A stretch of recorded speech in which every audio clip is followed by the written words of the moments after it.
The U.S. Colonial Marines. We get the job done. We'll never leave a man behind. We've got the best equipment. The best people.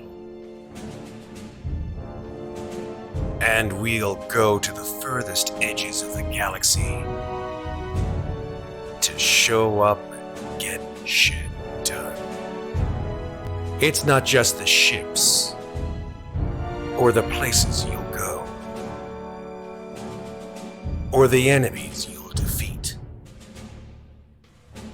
It's the company you keep. The USCMC. We're there to...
All right. With much happiness, I am pleased to say, welcome. Welcome, friends. Welcome back to our alien escapade adventures with some familiar faces who you may recognize arrayed in a circle below me. As we jump back into, I should say, the world of AlienRPG, I am your erstwhile game mother, Matt G. You will not call me mom, young lady. You will call me mother. MU/TH/UR. Mother. What's the difference? You'll find out. You don't call mother mom. She'll be like, that does not compute. I'm going to eject you out of the airlock now. That's Hal. I feel like Hal and Mother are somehow related, right? I feel like they kind of had a thing. The problem is, I don't think that they can hear you guys. You know what it is? Hold on. I'm going to set the Zoom sound right now. Because that's the problem with you guys. If they don't hear you. I mentioned that earlier, but I didn't think it. All right, now they can hear you. Patrick, that is the daintiest Wayland Yutani mug I have ever seen. It's like a mini mug. I got it from Loot Crate just in time for this nice. tasting, and it's even scratched out and says Ripley's as part of it. Love it. Nice. Love it. This is a good sign that the book's coming soon, and I've just left it next to my desk. Nice. Yes. So here we are, folks. We're here to talk to you guys in Twitch, and of course, later after this goes to YouTube, have you guys watch as we go through the latest entry in the amazing Free League publishing tour de force that is AlienRPG published work, which is called the CMOM, or CMOM, right? There you go. Say your little mom. CMOM. CMOM. It's like it was intentional. I think it was intentional. CMOM. It actually stands for Colonial Marines Operations Manual, because all you need is a manual and you're perfectly fine. Just flip to page 152 and yeah, there we go. Success.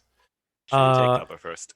Yeah, exactly. Incredibly aggressive xenomorphs. I don't see that in the manual. Where is it? Turn to page 352. This thing reads like stereo instructions. Yeah, exactly. So, right, we got CMOM here, which just came out as a PDF for those of us who pre-ordered this amazing book, spearheaded by the amazing writer, Andrew Gaska. And if you're watching either here on Twitch, wave, hi. Or if you're watching this on YouTube.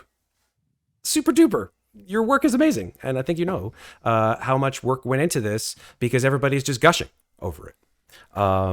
And we will continue to gush during the time that we have here, which we would normally use for role-playing of various types, whether it be Dungeons and Dragons or Call of Cthulhu or anything that we do here on Slices and Dices. Today, we are going to embark on our on something I'm salivating over right now, which is a Colonial Marines campaign utilizing this book.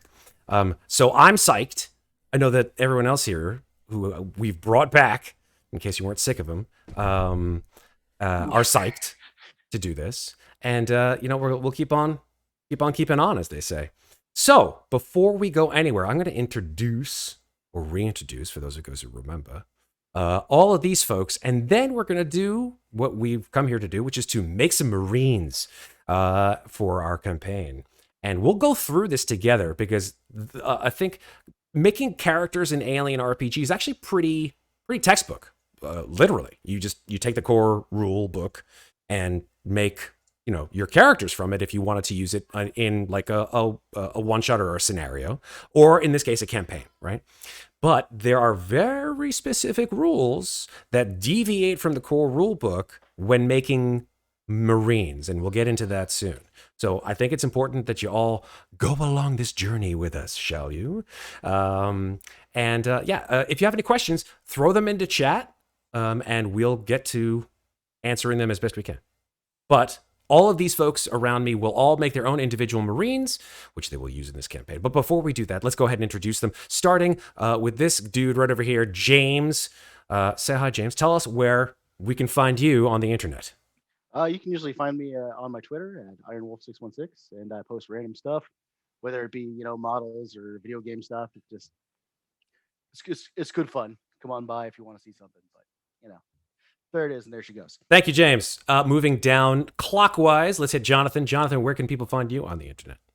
You can find me on Instagram at Blue Before Orange, and I'm proud to say it is smoking season again. Oh man, I'm telling you, this gentleman right here, Jonathan, aka Freshly_Zested, has some amazing Instagram stuff he puts up, which is just like all food. If you like food, and who doesn't? And if you like it to look good. I like food. I'm just going to show up at your house one day, dude. Like, I'm vaccinated. I'm just going to show up and be like, hi, feed me. Hey, feed me. We'll just like send out to Jonathan, and he'll just send us all food that we can eat during stream. I mean, there is a really funny part of this book. Speaking of food, I want to show you guys, but only when we get to the part where maybe at the break. At the break, I'll show you a really hilarious part of this book that came. If you remember the Aliens movie and you remember the food that they all eat. Oh yeah. No. Then yes, indeed, there is something a little Easter egg there for you in the CMOM. So yes, that is correct. The Vanity of Vanity, 100%, and we're going to get to that. Okay, so moving along, directly below me, we got Sarah. Sarah, where can people find you on the internet? Hey, you can find me on the internet at Lovely Llama on Twitter and Instagram, where I'm trying to be better about posting stuff. I did just post a really amazing music video that my husband made with my father, and it's just really stupid good, and you should go check it out. That's all I'm gonna say. It's on my Twitter. I'm looking forward to that. Thank you, Sarah. All right, moving around the proverbial clock, we've got Scepter. Scepter, where can people find you on the internet? You'll find me on Twitter at KaneRammer, where I post video game stuff, art stuff. I'm always looking around for commissions because it's definitely not a drug at all. I might have a problem. Please help me. So help me God. Yeah. Okay, very cool. Thank you. He needs help, folks. Help him out. I already gave him a shovel, but he keeps digging deeper. I am not helping that man. Awesome. And then finally, last but not least, here at the, I guess I'm sort of like the 10 o'clock position. This guy, this guy right over here. That's Patrick Marin. Patrick, where can people find you on the internet? At Pat Marin on Instagram and Twitter, patrickmarin.com, and then the Bar Rover. If you're interested in any sort of whiskey tastings, I will be back to work, so there will be lots of Instagram photos at the Bar Rover on Instagram and barrover.com. I feel like there's a lot of synergy between like whiskey tastings and like awesome food from Jonathan and like music from Sarah We might have to do a whole mean, and art from You need a venue? commissioned from Scepter. Like all of this stuff is just like yeah, I just need a venue. Yeah, James, can you give us a venue? I mean, we're in Napa. I mean, we got the best stuff. Oh, we got to go out to Napa to do Okay, this. that's. Play all out. Don't worry about no. Oh, but see, then we go to Napa. We get wine and whiskey. Oh man, we'll never want to come back. That's true. It's true. Okay. Well, all I can do I mean, I have talent-wise a guest is room, but just I mean, it's only like for one person. So yeah, we'll squeeze everybody in. That's cool. The only thing I can contribute talent-wise is just like, you know, The weather's nice. running We'll a camp out game. in your backyard. So I mean, we have a really nice backyard. We got a There you patio go. and- We'll bring the camping I gear. mean- It's all set. so yeah, go ahead, What? Seb. No. If you No. have something to contribute, now's the time to do it before we get into Now, I was making. about to ask. I was about to ask James. So if I came over, do I have to sleep on the floor? No, No, it's in the guest room. Said with confidence. It's like I think there was a good like second and a half pause there. He's like, I was like, is that a real how do I question? break this to What him? is life? All right. Rule of slices and dices. We're never allowed to meet in person. No, that's right. This is Oh. well, I've already broken that rule. I've met Because I know- Matt. yes. Sarah has. That's one. Sarah I've has met met, Matt. and she's played in a game next to my table. Yes. I worked with Matt. And played Pat and alongside I, in real we've life. known each other for a long time. And Jonathan, the same. Yeah, we've broken this rule a lot. We know each other personally for it's just the California folks who we will one day, I'm sure, meet. Some day. magical day. Indeed. All right, so I let's mean, get into already. this, shall we? We're here to make some Marines, so let's get started.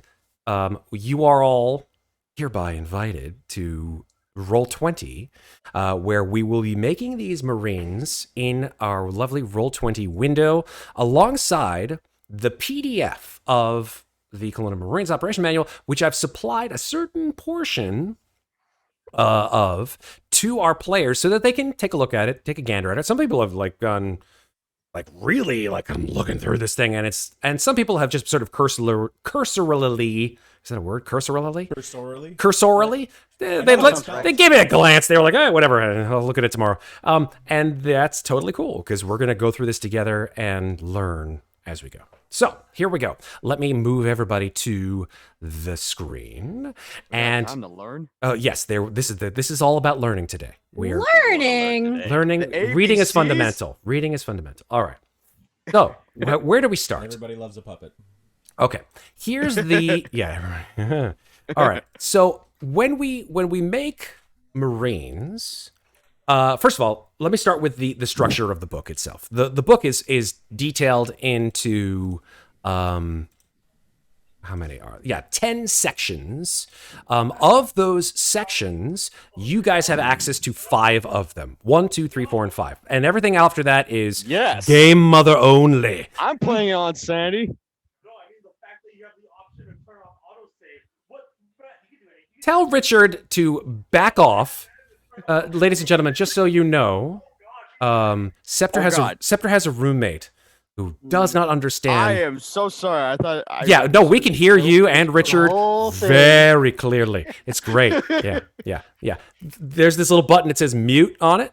You just hit it. You go. boop. Now he's muted. Yeah. Now, oh, look at it. Now he's so much weirder when it's his just face is on red. there. His hair is green. We're good. Thank you, It's Scepter. Christmas. Exactly. You have a perfectly good chair. Yes. Here we go. Exactly. That's all right. Yeah. Throw something at Richard and say hi for me. Okay. From Matt. There we go. I actually did it. I didn't really mean to do that. Thank you, Scepter. Okay, cool. So 7 hours later. exactly right. Let's get started. So what we're going to do is, of the 5 chapters within this lovely book, we are going to start in chapters 1, 2, and 3 are all about the history of the alien universe and the Marine Corps, and a lot of it is wonderful fluff and I say that in the best sense of the word, that you can use to fuel any campaign that you're making besides the one that they have supplied in the book. Chapters 6, 7, 8, 9, and 10 are all the game mother stuff only. No showy to your players, right? Don't do that, because if you do that, they'll see all the cool stuff that you have coming down the pike aimed at them, and then there's no surprises, and exactly. And the players themselves, I would say, if you're going to do this, right, if you're going to send your players information to help make them make Marines, just give them chapters 1 through 5. Right, up to the end of, I think it's page, let me tell you exactly which page. Is it 106? You guys got to? I think so. Cool. Thank you. Let me double check on that. 106. Yeah, so if you have the last thing here is 107. Cool. Thank you very much, James. So if you have this 107. 107? Yeah. Yeah. If you have the PDF, right, in your lovely little hands right now, because you've been sent to the pre-order by Free League, and thank you, Free League, for doing that, before the wonderful physical book comes in, I can't wait, then you take the PDF and you split it in two, and you keep the other half for yourself, and you take the first or portion of it and send it to your players. There's nothing in that section besides like awesome new gear and weapons and vehicles and the art that is going to mess up your campaign in whatever shape or form that you do it. So that's important. Now, with that said, we're going to skip over the first 3 chapters of the CMOM because we want to get to the actual making of Marines, right? We want to actually get to chapter 4, which is actually called Making Marines. So, with that in mind, I love the fact that every chapter of the Marines Operation Manual, as well as for that matter of the core rulebook, starts with a quote from one of the Aliens movies, and of course in this one it is, "How many drops is this for you, Lieutenant?" And then of course, 38 simulated. "How many combat drops?" 2, including this one. Which is all, Gorman. Goddamn Gorman. But yeah, that is the eponymous title here. So what we're gonna do is we're gonna show off, and we're gonna go through. Let me just scroll up. Apologies for you guys at home. To the page of, I believe it's page 50. Yeah, there we go. Yep, there we go. 50 is where we start with Making Marines. There we go, folks. And we're going to start with page 52, because page 52, if you guys have it, actually gives you a 12-step process. Literally the best thing ever, right? How do you create your Marine? Most Marines are in the 12-step program. True enough. Well said, well said. So how do you create your Marine? The summary below is a helpful overview. Grab a character sheet, which I believe all of you guys have. I'm going to give you access to it, though, really quickly. I think some of you guys might have come in a little late, so I'm going to... yeah, I just joined it right No now. worries, no worries, no worries. Sarah, I will give you access to yours. I know this is terribly exciting for our people watching in stream, but you all should be able to do this. And then James, I will give you access to yours. Like so. Okay, so everybody should have access to their own characters. All right. So let's go back to our Marine creation checklist here. All right. Number 1. The first step to creating a Marine is decide together who in the group should be the unit commander. Now, just because you're the unit commander doesn't necessarily mean that you are an officer, right? You could be a sergeant, you could be a gunnery sergeant, you could be a warrant officer, etc. And everyone else under you could be, private first class, or they could be corporals, whatever it is. It depends, right? It's not necessarily written in stone as to the rank of Marines. Although there is a portion of the operations manual that describes the different ranks and what makes up a fire team and all that kind of jazz. That's all sort of comes before here. So with that in mind, have you guys decided, or maybe you can decide together, who in the group should be unit commander? Not it. Does anybody want to be the unit commander? Is a good Nobody question. else says I'll do it. No. All right. I don't want it. No? Patrick in? I spent like 2 sessions as effectively unit commander last time. And then I you was died. at Vest. Yeah, And then I exactly. died. And then you died. I mean, last time I was just ahead. If everybody thinks that being a unit commander is like automatic, like crosshairs on your head, then like Just because I died as McWeird doesn't mean that's right. Right. That's Well, true. You kind of died like really very soon, quickly. like in the first Yep. like 20 minutes of the game too. As soon as the Xeno dropped. Oh, that was yeah. Nice. Yeah. That Yeah. character didn't have banter, and that's the only thing I will agree to. now. Okay, So okay. now that I have Alien Vicious Mockery. Yes, exactly. So, Vanity in chat actually asks a very important question, I think, which may turn the tide as to who actually might want to do this, which is, does anyone have previous leadership experience? I'm an Eagle Scout. Oh my That- God. That depends. I mean, I mean, I won the election for foreman of my shop class groups over the same dude 2 years in a row in middle school. and I went to boot camp, so I mean. There you go. That's why you're like, no, fuck it, I'm done. Omniscience No. with martial arts. I I do I not just- like yelling at people. Thank you. I very much. just I just avoid that stuff. Everybody's so Our- conflict averse. Just because Our- you're the leader doesn't mean you have to be the dick, the asshole, right? Our Marines are actually unique in that our squad has a democratic vote for the leader for the next mission every time we get in a drop ship. You just draw lots. There you go. I mean, Yeah, draw lots. Short I was straw gets the- the leader. The very, very rough idea of a character I have in my head does not lend itself well to being commander. So Okay. Seems like I might have to sort of draw between 2 or 3 different people. Although I'll be honest, I'm edging towards Patrick. Well, I can Patrick- delegate like a real Patrick captain. wants to do it. I There you feel go. like that is the best. yeah, I was gonna say if the want's there, yeah, just Yeah. go with that. Just I haven't been party leader in a while. It's my turn. you know what? I think it's your God-given right, Patrick Marin. You are hereby nominated as the what is it, the specific De facto? time for as the unit commander. Okay.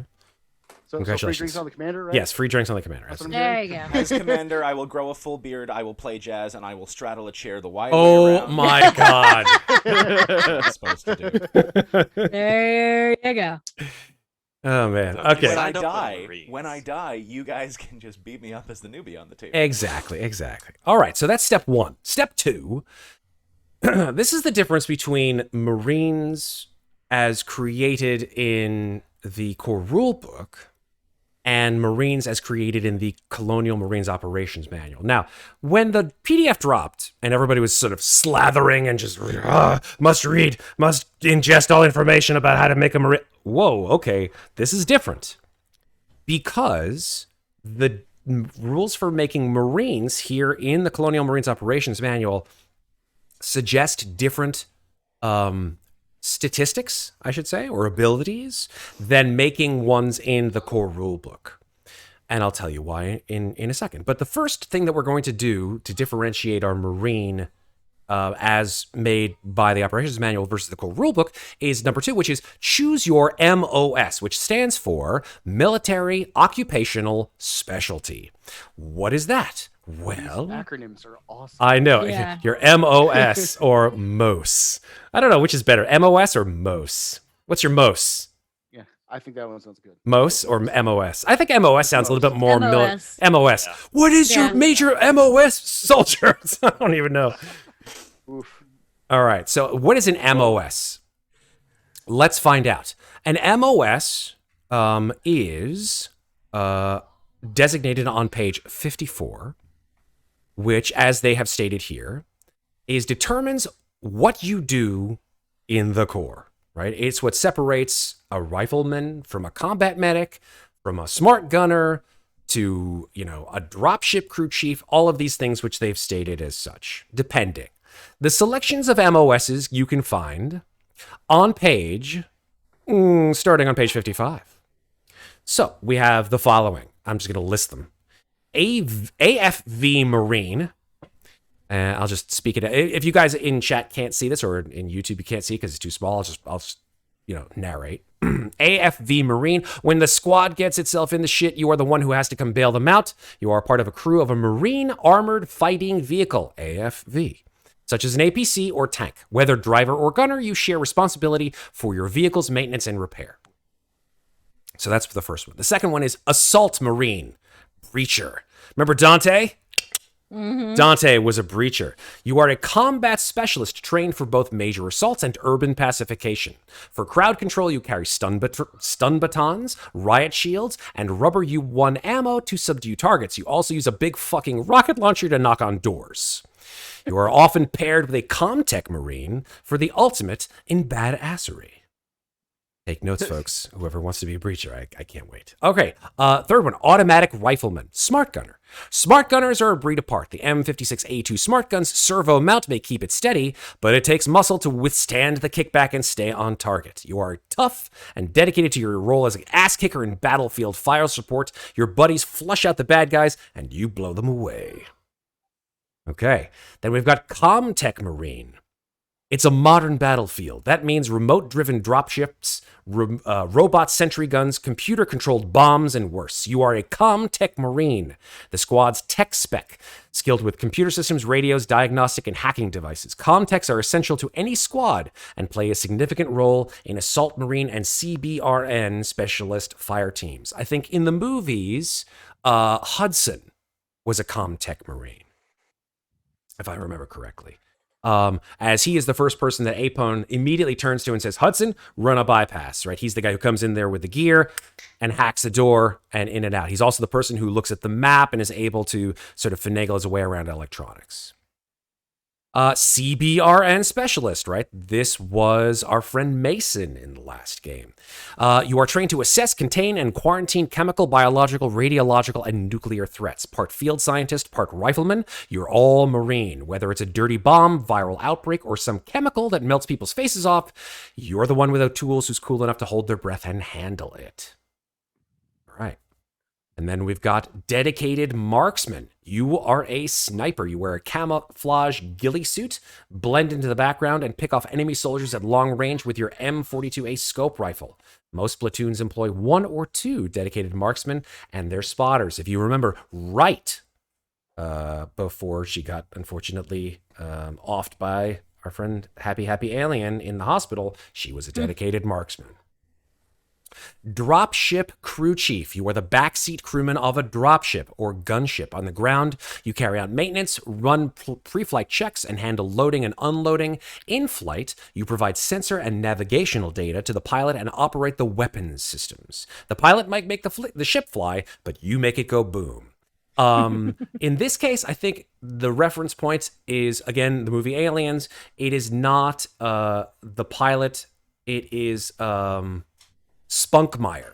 You guys remember Spunkmeyer, who actually sort of like helps. He's very rarely seen. He's just like seen in like maybe 1 or 2 scenes, helping the pilot, who I can't remember. I think her name, somebody who's better versed in aliens lore. Make me remember. But Spunkmeyer's the guy who helps her guide the ship. He's also the guy who like comes into the ship just before it takes off and like lifts his hand. There's all kinds of goo dripping off of it, and then you never see him again because he's obviously dead, right. That's what. Yeah, Spunkmeyer. Tap, tap, tap. God damn it. And then she turns around and the alien eats her face. All right, so that's Spunkmeyer. All right, let's keep going. Hospital Corpsman. You are still a rifleman, but you are one of the platoon's combat medics, able to provide life-saving first aid and even emergency battlefield surgery if needed. Your squad tends to have your back because they know when they'll need you to patch them up when the shit starts flying. I don't know. What do you think, Scepter? Do you think Chaplain, was he a hospital corpsman or was he? What was he? Because he was a pretty decent medic, right? I mean, yeah, I would think so. Yeah. You also had great observation. I remember that. That's true. He did. Yeah. No, yeah, he was definitely the hospital corpsman. Okay, and then the last 2 types are forward observer and standard just rifleman. So let's talk about forward observer. The first one on the field, you scout ahead to silently take out enemies and secure a vantage point to set up shots for either an artillery or a dedicated marksman. An advanced rifleman, you used silenced motion detectors. That's pretty cool. Full spectrum scopes, ghillie suits, and suppressed pups. Talk about those. To coordinate targets for either your sniper or an airstrike. I don't think we've actually seen a forward observer yet in any of the Aliens movies. But if you've ever seen a military movie where there's always a sniper, and then there's a guy who's like usually laying next to him, trying to like call out the coordinates so that he can actually make the shot. That's a forward observer. What's the name? American Sniper, right? Yep. That movie has a forward observer in it. And then rifleman. As a rifleman, you're always on the front line, walking point and looking out for ambushes and traps. The uneducated say you're just a grunt, but you're much more than that. Part scout and part assault trooper, you are the core of the Colonial Marines Close Combat Forces. This is Hicks, in my opinion. Right? So those are the different MOSs, military occupational specialties. Does everybody know what it is that they want for their MOS? I do. Okay. Cool. I got mine. All right. So in your character sheets, go ahead and open those up. And you can put your, since you're all Marines, you don't have to put career Marine, but put your MOS under career at the top. See, people are already doing it, which is great. Yup. Super, super duper. Okay. Now, with the MOS comes a certain set of skills. What they're going to do is they're going to tell you, just like, I guess kind of like classes in Dungeons & Dragons, what your key attribute should be. Now, of course, in Alien, we don't have 6 attributes. We have 4. We have strength, agility, wits, and empathy. And what it's going to do is it's going to tell you what your key attribute should be. As well as what your preferred, what your skills should be, meaning what your preferred skills that you should be dumping a good portion of your skill points into. Okay? So let's start with attributes. Each of you should see the key attribute for your particular MOS, and you will have 14 points as per the standard core rulebook to allocate to your attributes of strength, agility, wits, and empathy, just like normal. The MOS will indicate your key attribute, as it says, which, now this is the difference, right, between standard core rulebook Marines and Colonial Marines, as dictated in this book, is that you can assign up to 5 points in that key attribute. You want to dump all 5? Dump all 5. You want to dump 4? No problem. But remember that key attribute is important for the abilities that you guys have. So go ahead and assign your 14 points to your standard attributes, and let me know when you are done. Oh, the other difference between the CMOM and the core rulebook is for the other attributes, 4 points is the maximum. In the core rulebook, you could have no higher than 3. Bless you. You're welcome. For the other attributes, 3 would be the maximum if you were using core rulebook, but because we're using CMOM, 4 is the maximum for the other attributes. So keep that in mind, folks. Let me know when we've gotten past step B. How's everybody doing? Everybody's gotten through distributing your 14 points? Yeah, I think so. Okay, Yeah. okay. 14. 14. Yep. Double check your math. Some of you I have my are calculator. okay. 1 + 2 + 1. Make sure your dump stat isn't entirely a dump stat. Yes, exactly. Yeah, good plan. Yeah. Wits. It's usually wits. Well, isn't Oh, there? no. I mean, in the core rule book, it says that you can put you have to put a minimum of 2 in everything. Does that stand here? In let- this one, it's I mean, I did. I'm just asking. oh, okay. That is up to you. Okay. I think it's preferred that you don't have like 1 in wits. Just saying. It's, yeah. Anyway. We check to see like if we're not overlapping classes. That's or a really MOSs. good idea. At this Yeah, point, it that's- might actually be preferred to let's talk about what your class or your MOS, right? So let's talk about what MOS you guys have chosen. Let's start with Sarah. Breacher. Breacher. Yeah. I love That it. tracks. Okay, James. Tracks. Oh, I got a AFV Marine. Okay. Pilot / driver. Okay. The tank driver, so to speak. Yeah. Nice. Okay. Patrick. I'm leaning towards Comtech. Cool. Very cool. Awesome. All right, Jonathan. So I had a feeling that Sarah was going to go Breacher, and because I also have Breacher down, so I'm going to actually switch to my other choice, Automatic Rifleman. Okay. Oh, nice. Smart gunner. Smart gunner. Yep, I could see Jonathan behind one of those puppies. Just like, Oh, yeah. let's rock! You got to use it once, at least once every game. Mm-hmm. All right. Yes. Vanity of Vanity in chat. Hilarious. One Wits needs to be reminded about the business side of the Claymore.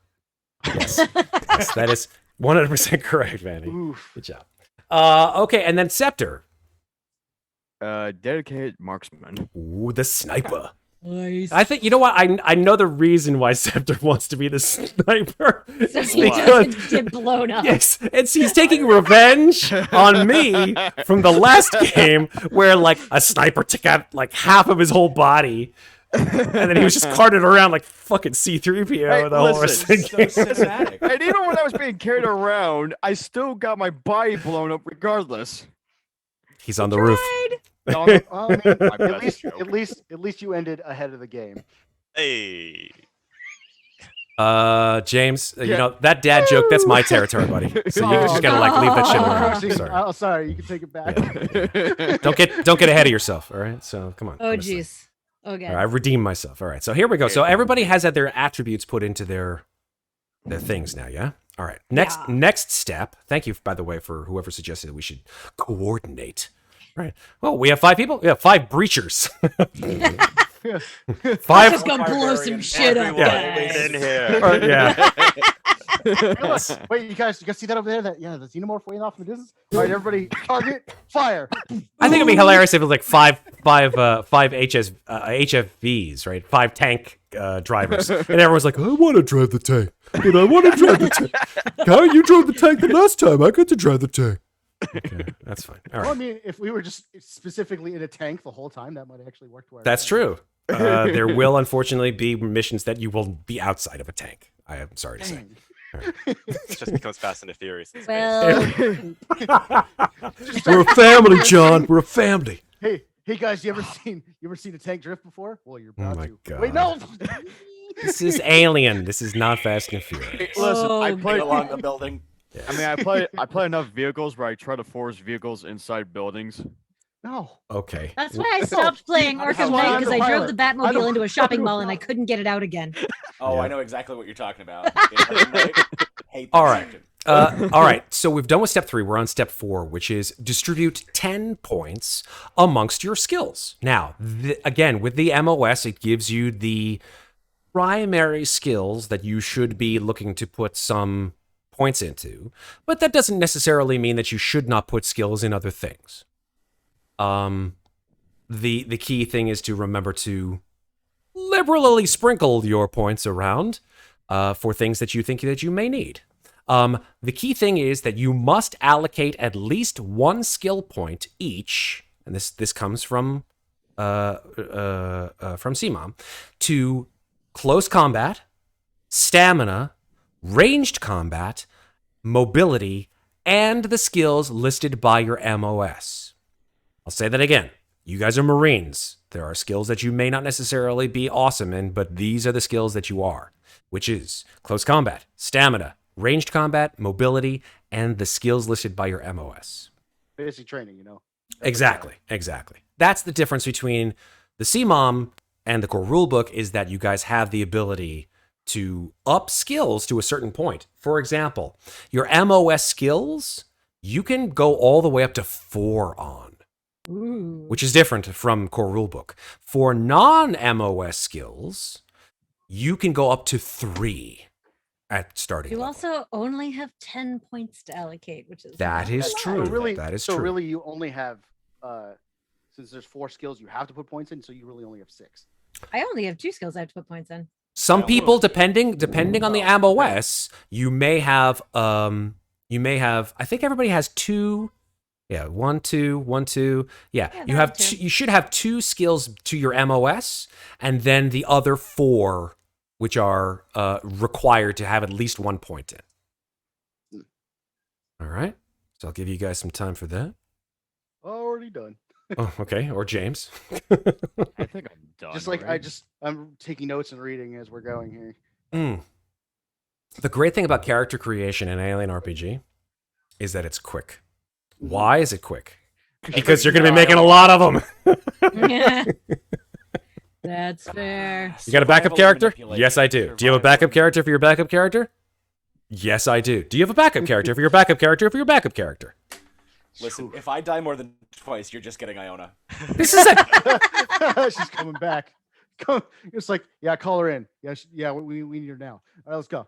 I don't think it was ever. Was Iona female bad. or male? I don't remember. Was it? I think Iona was a male, right? Iona was male, I believe. Iona was a man. Mrs. Peacock was a man. I thought Iona was a female. No, Okay, it was interesting. McWeir and whatever the scientist I played in the practice run back in. That's July were right. both female. Okay. That's okay. right. That's why. That's probably right. why you- And I remember Mason was a bit ambiguous as well. Yes. You are correct. Yes. Jimievsky was all man. A fair When point. you're faced- Vanity of Vanity, who's turning into like MVP of chat here, which is awesome. Thank you, Vanity, for joining us. Saying, I remember talking to the community about whether Marines deserve a few extra skill points for sinking into the combat skills. Attributes are innate, and skills are the result of training, which is why we have the ability to up them to the levels that we see here in the CMOM, 4 and 3. Thank you, Vanity. Also a fair point. Absolutely.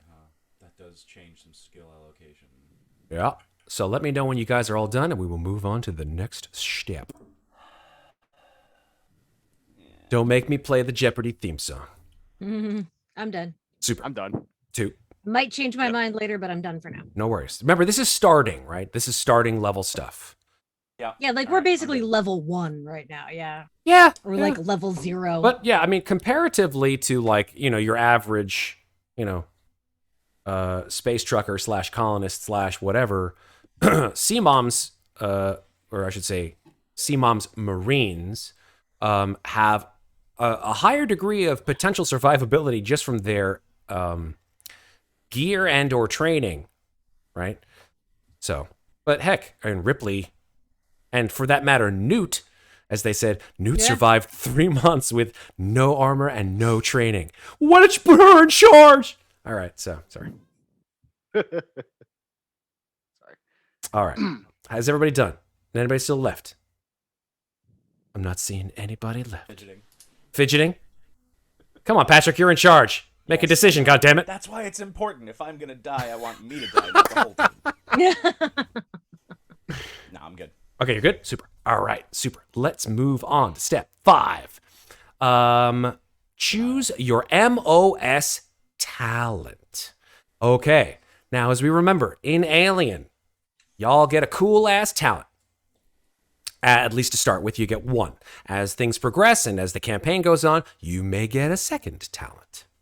But some of these talents are new. Oh, yeah. There are some new talents in this game.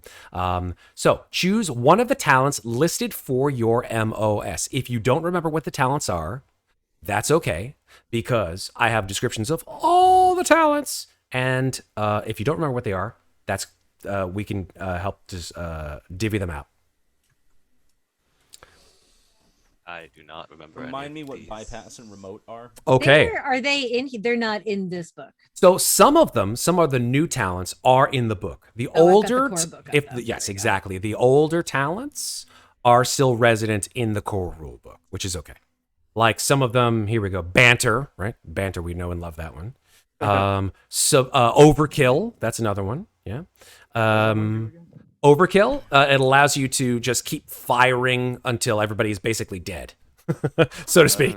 Once you shoot and then if you panic, you just keep firing until one is dead, and then you keep firing until another's dead. And I'll give you the exact breakdown in a second here. Oh, Overkill is a new one? No, Overkill. No, Overkill is an old one. Yeah. Okay, yeah. What's past the limit again? I will tell you. The limit. So past the limit.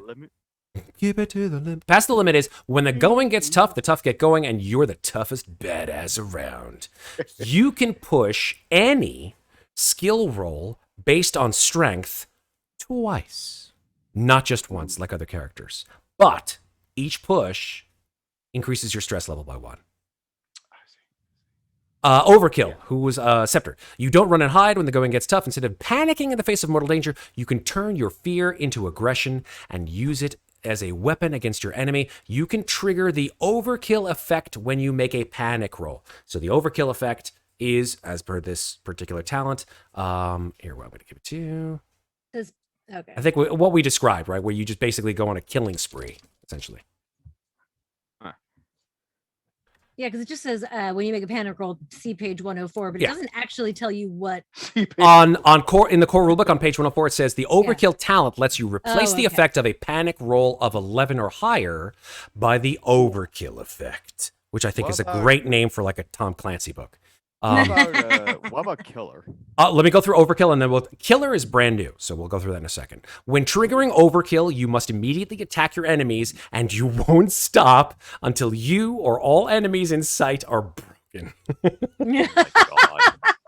Also, all other PCs in short range of you must make an immediate panic roll because they're like, "Whoa, what the fuck is going on?" He's like, "Ah!" Yeah, he's literally going insane. Okay, let's talk about killer next. Yeah. That's why I stand in the back row. Okay, killer. I'm sorry. Say again. Wasn't that killer? No, that was overkill. Oh, okay, got it. Right. The killer, which I will show everybody else, which I'm pretty sure is a brand new talent. Oh no, it's not. I beg your pardon. Killer is from the old book. It's from the core rule book. So let me just get that. It is on page 78. Here we go. Where are you? Not painkiller. Killer. Here we go. You know where to strike to make your enemy fall and not get up. Whenever your enemy sustains a critical injury, you may switch the D66 roll so that the 1's die becomes the 10's die and vice versa. Oof. Oh my god. That's dirty. This talent, it's messed. It's moly. messed up. This talent can only be used on humans. Oh. Can't use it on aliens because aliens don't have a D66 for their critical effect, right? Can't use it on synths either. On what? On synthetics. Synthetics have their own critical injuries table. I think it's a 1 to 6 for them, actually. That is correct. Yeah, theirs is much smaller. That is correct. You're 100% correct. So yeah, killer is only when you're taking out, the poor insurgents of the UPP or whatever it is. Hey, you Now, catch what? Remind exactly. me, because I know there is a game mechanic to gain more talents as the game progresses. Correct. But what is that? Because this is kind of sort of like the moment here is deciding which one's going to be the most useful to start with. Sure. What do I want to get later? Great question. I will do a quick look up on that, just so I don't want to give you the wrong information because I'm pretty sure I know what it is, but I'll look it up during the break and I'll come back to you about that. But definitely there are advancements after either certain points in the campaign or after each session. Because we're doing campaign mode, there are no story points, which is what you would usually use in scenarios, right? Act 1, Act 2, Act 3. We're not doing that. So there's a different mechanic now in campaigns, which we can utilize in a different fashion, but we'll get into that soon. What is the machine gunner talent, and how does it differ from weapon specialists? Great question. Let me find out the answer to that question, because I don't have all the answers. Machine gunner. Is that a single word or? Yeah, there we go. Machine gunner. Firing full auto is the only way to get the job done, in your opinion. When firing on full auto, your stress level does not increase.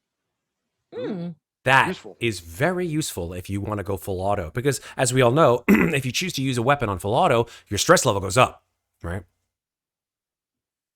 That is the machine gunner talent. This is having a hard time making a choice. I know. Weapon specialist. You want to talk about weapon specialist? Yeah. So Yeah. weapon specialist means that you're an expert for that particular weapon, and you choose the weapon to be a specialist in. Once you've chosen it, you get a +2 mod in that weapon, which is built into the combat roll when you use it. Ooh. Huh. Okay. I think you know what? Is that a +2 meaning that you get to roll 2 extra dice? That's correct. Okay. You know what? I think I'll choose that one. Okay. All right. Beautiful. I'm Weapon Okay. specialist, the M42A scope rifle. Well, we haven't gotten to gear yet. Hold on. Well, Hold I on. mean, that but might be that's expensive. it specifically tells you what weapon you can take it in. That's true. That's true. So you should choose Yeah. the weapon before you choose the But specialization. no, it specifically says that in the MOS. Like for example, mine says weapon specialist M5 RPG. Like Got that's it. what it says. Like that's the one that comes. There with we go. your class. Perfect. Oh yeah, it even His- says it. You're right. Weapon specialist yeah. M42A scope rifle. Thank you. Yeah, Good point. That's what it says. 100% correct. I'm trying to find where did Past the Limit, is that an old one? That's an old one, right? Past the Limit, I think, is an old one as well. Let me double I check. was trying to dig up because they're broken up by. Didn't we talk about that one? I think we did already. Yeah, We you did. can No, push I need the strength text. twice. I just need the text. So I can Yeah. stick it in my sheet. No problem. And I'm trying to remember where it is in the. It is in the old one, but they're broken up by Uh-huh. classes. I will tell you. basically. So I'm trying to figure out where Yeah, it's Past the happening. Limit is on page 74. 74. It says when the going gets tough, the tough get going, and you're the toughest badass around. You can push any There it skill is. roll Got at it. strength twice. Yeah. Okay. Looking good, folks. I'm liking the way you guys are thinking. A lot. There you go. Do we have any questions from chat? I know you guys are watching intently as we make our characters here. Hopefully you're maybe following along at home. But more than happy to welcome any questions that you guys have for either the actual release as we've been ingesting it here in Slices and Dices and talking about it internally, incessantly, quite so actually. It's true. You should see the chat logs. Ugh. Like a mile long. I know. I'm like, I don't have time to go through 66 Discord chat items. Good God. All right. Is everybody good with their talents? Yes, sir. And we're only Where's picking the, one for right now. We are picking one talent. That is correct. Is there a PDF of the core book? There is. I gave it to you like a long time ago, but I can send it to you again. Yeah, I just need the text for machine gunner. I can just tick. You know what I'll do for you, and I will do I will just ping it to you in Discord. Yeah, yeah. There we go. Whoa. All right, Boy. Jonathan, where are you? There you are. Message. Boom. You got it. Thank you. Yeah. You're welcome. Anyone else need Yeah. any more text? Because they don't want to type. Yeah. I mean, I need mine for the weapon specialist. Weapon one. specialist, sure. Easy. Ooh, weapon specialist. Gotta be good at what I'm. Yeah, got it. Could be. There we go. I swear, words. Oh, This is I why hate it. he's a sniper, because he doesn't like talking. He just likes to shoot things. It's why I my mean- it's why my empathy is at 0. Oh my God, you have Oh, a man. 0 empathy? Oh, fuck. No, wait, 2 empathy. Oh, Right. that's better. Okay, Oh. phew. Hi, look, a little bunny. Kill it. Ooh. Whoa. I put it with my bullets. It's the lab. I still might give myself only 1 empathy, but right now it's. I pet it with my bullet. Do we have permission to change our stats based on how horrifying the rest of our teammates are? No. Are you sure? Yes.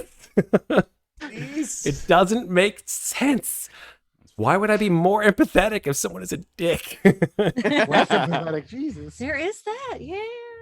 Because there's an irony in me having a really high empathy And the rest of the squad being like, I don't care about all these fucking people. Yeah. I'll always make a charisma a decent score. I'd rather take a penalty to strength than charisma any day. It's because you're just such a charismatic person in real life, Patrick. When you can talk yourself out of a fight, you don't have to fight at all. Sometimes so why charisma not? just means pretty, not smart to fight. Oh, you're so beautiful. Look at your head. It's so beautiful and ebon and long and so shiny. And look at your teeth. They're so. Don't open your mouth. No, we don't have to no, speak. persuasion You don't. There's no speaking needed. I love you. So are we rolling these event tables on the next page? Oh, we're getting already to the next point. All right, here we go. So we got our talents down. We're now on step 6, which is roll for your field events. What's a field event, Matt? Here we go.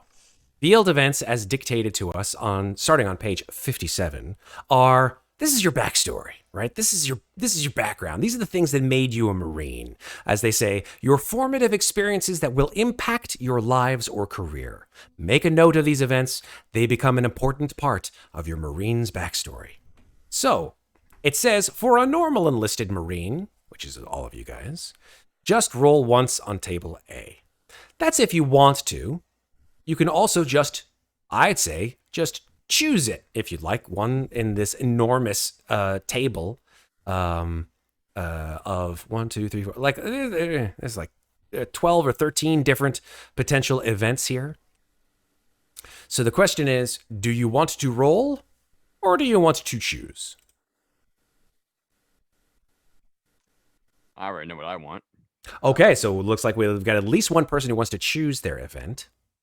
I Kind of know which one I want, but Some people choose, like, I want the die to choose it for me, and then I will work with that event in my backstory. I'm usually like, I kind of want to choose, but I'm also usually a roller. So I'm going to roll for it because, Okay. I think so too. Yeah. Cool. because to be perfectly honest, there's nothing like the one that I want was something I was already thinking of as backstory. So there's nothing to say that I can't technically have that as part of my story. Great. too. And the great thing is that these are not like secrets to be withheld, like what were they called? The personal Your hidden agendas. agendas. That's correct. Yeah.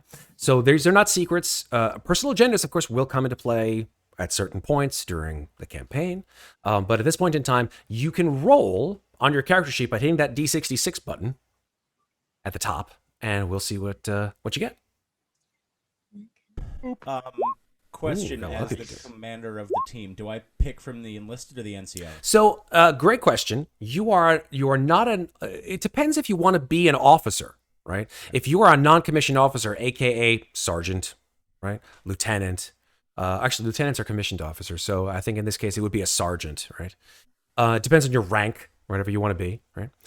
Then you would choose from the non-enlisted event table, which would be table B, NCO. I don't even know what I want to give myself a rank for. Yeah. Great question. Really, it's a skill pick, really. Where do we put these, by the way? The text for these? Or Fantastic question. The character sheet doesn't have like a dedicated area for it, but I think it might be best to have the event in the bio and info section in your character sheet, because there isn't a specific place for the event in the standard character sheet, except for maybe personal agenda, right? Yeah, because I can't do anything on that bio and info page. If you go to bio and info and then you click on edit at the top right. Duh. There you go. Then you should be able to put that stuff in your bio and info. Quick question: what is the bodyguard talent? That's a great one. I remember that one from that's the before. one I had. Yeah, that is. Yeah, that's basically jumping in front of a bullet. If someone within short range of you is hit by an attack, you can dive in to take the hit. You roll for mobility. It doesn't count as an action in combat, which is awesome. It's like a reaction, in other words, right? If you roll one or more successes, you take the hit instead, and this is the awesome thing, you can push the roll if you fail. Dang. All right. You want me to send you the text on that one if you want to keep Yeah. You want that talent instead? Well, I'm taking. It's because of the field event. Oh. Some of the field events give talents. Ooh. Sure, Neato. some of them. So it sounds like we might be getting people with multiple They give signature talents. items and talents. Yeah. Oh, so we're getting multiple talents Well, here. This is See, cool. if they're getting talents, I got a skill point. So I mean, there's different things per. There you thing. go. That is so cool. I love for me, that. For me, backstory bonus. Yeah. I just get the signature item. So You just get a signature item with your event. I get Better a be a good maintenance signature jack. item. I get a maintenance jack that gives me a +1 when to heavy machinery when I use it. Nice. I don't know what the hell a maintenance jack is. We'll get into that but when we get gets into the explained gear. Somewhere. It's a jack that does maintenance. Okay. Hi, Jack. Hi, Jack. Hi, everybody. I got a plus one on all my rolls. Around. Do we want to read them out loud, or do we want to? You know what? Let's do that. That's a great idea. Thank you, James. All right, so let's start with. So wait, actually, let's go back because we didn't actually read what our talents are. We've chosen our MOSs. Let's tell everybody what on the team what our talents are. So let's go starting at Sarah and going around to Scepter. So Sarah, what's your talent? I took past the limit, so I can re-roll, or I can push anything strength based twice, but it will increase my stress level both times. Cool. And James, what's your talent? So my talent is sorry, I'm on a different page. My talent is all-terrain driver. Almost anyone can drive a tractor APC, but with the talent, you have experience driving all-terrain vehicles over rough terrain whilst minimizing the damage to your vehicle. You get a +2 modification to piloting when you're in a wheeled or tracked vehicle built for off-road travel. So that's automatic +2. Great. I'm driving something. That's Nice. fantastic. Remember that. Yeah.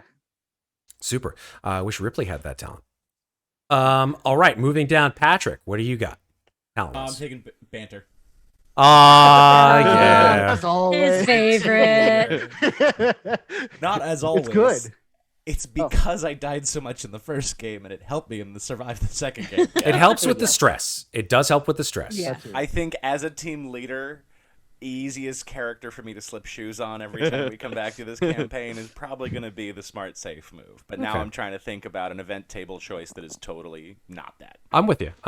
The key with banter and being the commanding officer is how do you sort of maintain the levels of respect while being the like, hey guys, waka waka waka, cracker. You know what I mean? Like I there's believe a that is the fine difference line. between persuasion and intimidation checks. Okay. Banter as intimidation. Interesting. I feel like the banter is just, we're all so annoyed with him and his dumb stories. It makes us less stressed Reverse out. psychology. Remember that time back on Zeta Alpha 5? I wish Remember? I didn't. Listen, if you want me to take bypass instead, so I'm just, This not is keeping your us low choice. stress. This is your Marine. Make him or her who you want him to be, or her or one you want him to be. Commander with the banner. Thank you, Red. Well said. He's a commander with a banner. All right. Yeah. All right. Super. Moving over to Jonathan. Jonathan, what talent did you choose? So, I now have 2 talents actually. Okay. Firstly, machine gunner. Firing full auto is the only way to get your job done, in my opinion. And when firing on full auto, my stress level does not increase. Additionally, I have bodyguard. And as was said before, if someone is within short range of me and is hit by an attack, I can dive to take the hit based on my mobility. If I get 1 or more, I take the hit instead. It doesn't count as an action, and I can push the roll. What is your Nice. mobility? Just so I know how well that synergizes. It's 2 + 4, so 6. Okay. Not bad. That's a pretty high choice of success. So, guys, if you're ever, thinking that maybe you're going to get a hit, just be near Jonathan. I got a thing going right now. It's like the Eye of the Storm Guardian Deity. Ah, Mm. I love it. He's like, Cool. I'll jump in front of you with my smart gun. Awesome. And then Scepter, what talent did you get? Oh, I got the weapon specialist. Cool. And that's it, right? You just got the one talent, right? Super. Yeah. Cool. All right, let's move to For the scope rifle. No, absolutely. I mean, I feel like we're in the Bad Batch now. This is really cool. Nice. So, Great series. super awesome series. Episode 3, I'm going to watch it whenever I get a chance. All right, let's move on to what we just did, which was events. Let's talk about events. Some people rolled, some people chose. Let's start again. Sarah, what did you get for events? I got, you picked up a maintenance jack during a colony siege. It got your squad into the heart of the complex where the fight was won. You kept a hold of this useful tool, which works so well, it gives you an additional bonus +1 to heavy machinery when you're using it. Very cool. I like that. I like that a lot. Okay, very neat. So that just gives you the item itself. It gives me the item and a +1 to heavy machinery when I use that item. Fantastic. All right, James. So what I did was I didn't roll on the standard enlisted table. I went down to table C, which is pilot and crew chiefs, right? Ah, that's right, because you are an HFV. Right. So I rolled a 42, And so the apparently the dropship I was on was overrun by bugs, and I grabbed an axe and fought them off so we could clear them out and lift off. And I got +1 to combat skill because of that. Close Especially combat the skill? Close combat. Nice. Yeah. Nice. Okay. Don't give that man an axe. Oh! All right. Excellent. Let's move to Patrick. Patrick, what's your event? I think I'm gonna go Lance Corporal, and I'm gonna go with the good rapport with Company Logistics Sergeant, and he's always supplying with unexpected and unconventional bits of equipment, so that I get the hidden stash talent. Ooh. Nice. I have no idea what it is, but it sounds. Oh, like it's that actually kind of... it's a cool talent. You at the beginning of every session, you like wind up with something cool on. You can have something cool on your person. What? Where did you? Sorry, apologies. Where's- Which that event is table was that all on? the way 63 to down. 66 in Table A. The bottom one, Oh, you've got a good rapport with the company logistics sergeant. If I'm a bantering Lance Corporal, I feel like I'm irritatingly fun to be around. Not for a long amount of time, but if it's going with the whole team literally just does stuff to shut me up, maybe that works up the ladder as well? I think it's a possibility. What is the hidden stash talent? Did we? Is that a new thing? No. It's a talent. I think it's in the. It's old in the book. core It's rule not- book. I Oh, remember it is. seeing You're right. it. Hidden stash. Hidden stash. Hidden stash. Hidden mustache. Here we go. Hidden stash. You begin each session with an extra item of your choice hidden on your person or stowed somewhere safe. Yes, I want that. The item, wait, there are limitations, right? The item must be something you could reasonably have. So I can't stick a bazooka down my pants. I mean, you can. Again. If you had been in a weapons depot in the previous session, sure. Yeah, I just grabbed this on my way out. It's Yeah. no big deal. Is that a bazooka in your pants? You're happy to see me. The GM must have final say about what items are available to you. There you go. If the GM allows it, you may wait until a dramatic moment during the session to choose what type of item you are hiding. Hell yes. Yes. It's like, oh, good thing I had this pipe bomb right here. It's like, what? God damn it! Does anyone have a tire iron? Actually, I'm not supposed to lose. That's not in the script. Where do you Is this a keep purple these? sword? Oh man, I'm gonna love this character so much. Just like next session, immediately. It's like that scene in Airplane. Now, if only we had a bobby pin. You merely adopted the banter. I was born in it. God. Okay, so thank you. That's your Yep, that's my amazing. bad choice. That's your event. Okay, there are no bad choices. There are only choices. All right, Jonathan, what event did you choose? For what table, first of all? So I rolled on the enlisted table. Cool. and received a 31. Okay. You threw yourself in front of a colonist and saved them from an insurgent attack. Your M3 armor saved you, and you saved the colonist. You gained a Marine Commendation Medal and the bodyguard talent. Well, you already have. Oh, that's where you got the That's where you bodyguard got it. talent Yes. from. Oh, so you're the dude with the medal. Everybody's like, oh, there's the guy with the fucking medal over there with the fucking Yeah. piece of shit He's a good medal. man. It's like, do you know what I did for this medal? Do you know? Yeah. Oh! Exactly. So now you think that maybe you'll just get more medals if you just jump in front of more people. No, no. If I That's could- why I want you in my platoon, soldier. It's Commander Washington. Yes. This is great. This is fantastic. I love it so much. All right, super. Oh my We're god. all gonna die. Oh, this is absolutely. Finally, Scepter, what event did you choose from? What table? I got from the enlisted. Okay. Table. Did you roll or did you just choose? Oh, I chose it. Okay. What did you get? A headshot knocked you down, the bullet embedding into your helmet. Okay. Picked it out and still wear it today. The bullet that should have killed you. Gained the bullet as a signature item. This is so cool. I love this so much for you as a sniper. It's like you've got you. This is potentially like. There's so much within this. Like, I don't care that it doesn't give you another talent or it doesn't give you, a +1 to skills or whatever it is. I love the flavor that's in that, right? Like, you were a sniper and you were like, you got the bead on someone and then you're like, I got you, bang! And like, you thought you were dead. You're like, I've got to be more careful as a sniper. I've got to be a better sniper. There's all that kinds of stuff that's going on. And you're like, I'm keeping the bullet as a reminder of what could have been. Like, I love that so much. There's such flavor on that. Reminds me of those stories where snipers shoot another sniper through the scope. Yeah. I think, Oh, what was yeah. that? Yeah. Saving Lost Private a sniper Ryan. fight. Yeah. Yeah. Yeah, absolutely. Oh my God, that's gorgeous. All right. This is so good so far. All right, let's keep going. We are doing really well here, folks. I'm loving this. Okay, let's go back. Ba-ba-ba-ba. We are, yeah. No. We are at, okay, we're done with step 6. Now we're on step 7. Choose your rank. Now, if you don't know what the ranks are, Yes, thank you. no worries. If you, It's 2 pages down. yes, it's 2 pages down, which is, could you just give us the page here? Page 61. Thank you so much. Indeed. 61. I will scroll. The page between does have the new talents. Oh, yes, it does. Which none of you seemingly have chosen. Oh, I did. Oh, no, that's not I true. did. All-terrain driver. You got the all-terrain driver talent. Thank you. I was seriously thinking about bypass and remote, but I think for the safety of this team's survival banter to begin with, I love remote. Let's You go through with must this live. the new talent it remote. looks really cool. You are qualified to set up, control, and repair remote sentry guns and other remotely controlled battlefield devices, and to pilot remote vehicles and pups. Now, we haven't seen what pups are quite yet, but don't worry about that right now. When we get to gear, you'll see what that is. All right, let's talk about rank. Rank is a title with little authority, as it says.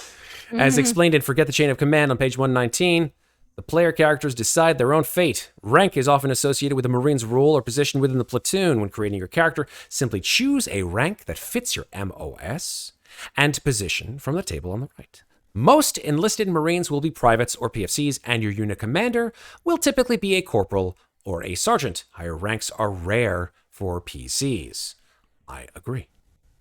So, we've got enlisted rank and your typical position. In this case, section commander, Patrick, for you. Sergeant, for example, would be probably what you would be aiming for. Lance Corporal, yeah. Lance Corporal. You're a squad leader, Oh, so you'd actually yeah. be a corporal. Yeah. Corporal, great. Yeah. I have a problem. Uh-oh. What is the problem? Apparently, pilots are only second lieutenant and higher. So you're not a pilot. Oh. You're not a pilot, right? Pilots are gunship pilots, pilots of that kind. Those are officers, right? If you are a part of the Marines themselves, you are still a Marine, but your charge is specifically driving the tank, right? So you would still Okay. be something like operations chief or first sergeant or master gunnery sergeant or something like that, right? Oh, okay. All right. I would say maybe gunnery sergeant. It works for me. Yeah, so There you go. that would make you the company's second in command. But yeah, I think back in Destroyer of Worlds, was it? Yep. Like we went all the way up to gunnery sergeant and sergeant major with the squad. Yes, you definitely had gunnery sergeant. You definitely had warrant officer, which is a non-military rank for civilians that are sort of utilized to some degree in more sort of operations-based roles within the military. That's why, for example, many synthetics that are brought along on fire teams or squads are given the rank of warrant officer. But as you can see, there's no enlisted officer here for rank, I should say, for warrant officer. So choose your rank. Is there a place that we put that on our sheet? I or would you just say, need to know? like you could put it before your name at the top. So, for example, like Cool. Private go. Jim Jones, First Sergeant Johnny Walker, whatever it is, Let me know when that is done. I'm trying to think what would fit my guy actually. Because you are a sniper, I would say probably something either I would say corporal Yeah. or private first class. Well, he's not really vocal, so I would think private first class. Yeah, private first class works for me. Then should I have a higher rank than corporal? Yes. What should my ideal rank be? And It should be higher than gunnery sergeant. So I would say either master sergeant or first sergeant. Where did you say we put the rank thing? Yeah, Put it like before your name. put it right before your name at the very top of the sheet. Go first sergeant. Perfect. First sergeant it is. I think Apone in the movies was the first sergeant. Great. Where's the sarge, man? Which one? There's two. All right. Everybody got their ranks in? Yep. Super duper. Let's move on to step. I think it's 7. 7. Yep. you Nope. get that- Step. if you No, get we're that up. We're actually at step 8. Choose your name. I can't believe they wait till like step 8 to choose your name. Maybe they feel like all this other stuff is gonna impact Give you the your choice name, of like name. influence. You're absolutely right. Yes, choose your name. All right. So let's go with and names are so hard for so many people, including true. myself. But they are, they're human names, right? We're not going with crazy wackadoodle. My name is Johnsifexus Philastrify. Some bullshit Forgotten Realms name that we would normally, I'll be nice to you. I will not have another insane Polish name. Thought about it for a second, just for fun. We could make it a thing. We could make it a thing. Trust me, there are enough names of different nationalities within this particular campaign and I'm very glad that they have pronunciation. I have a guides. crazy name generator if somebody wants one from a specific ethnic background.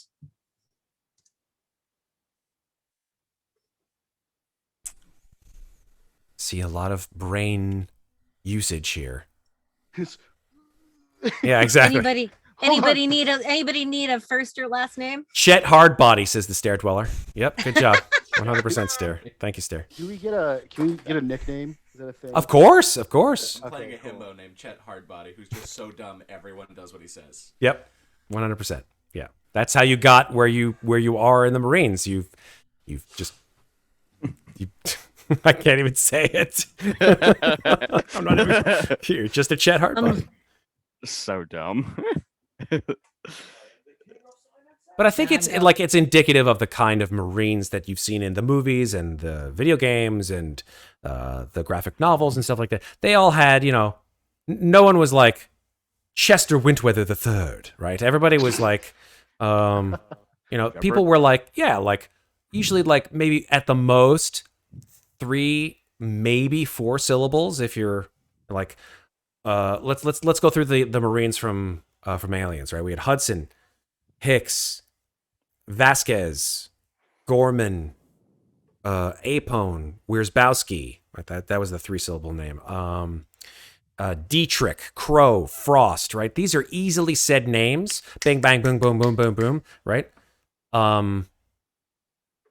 Spunkmeyer. Right, 3 syllables. So I think at the most you'll have like better chances if your last name was longer than your first name, but not that much longer. Yeah. Pat's character's nickname is Groan. Grown, yeah.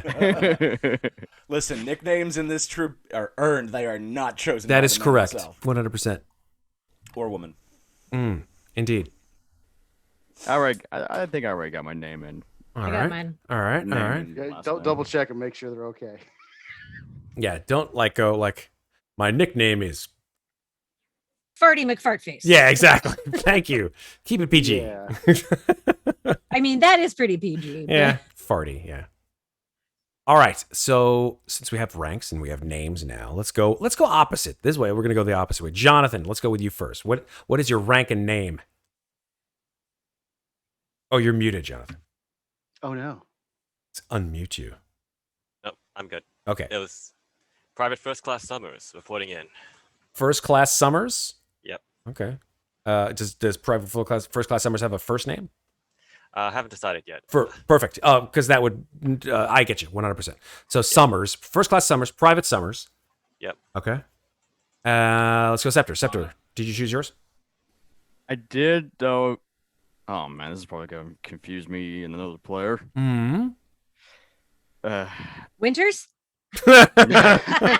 Summers and winters. It's like Contra. Remember the old game Contra where like Right the before 2 dudes were seasons, like move out.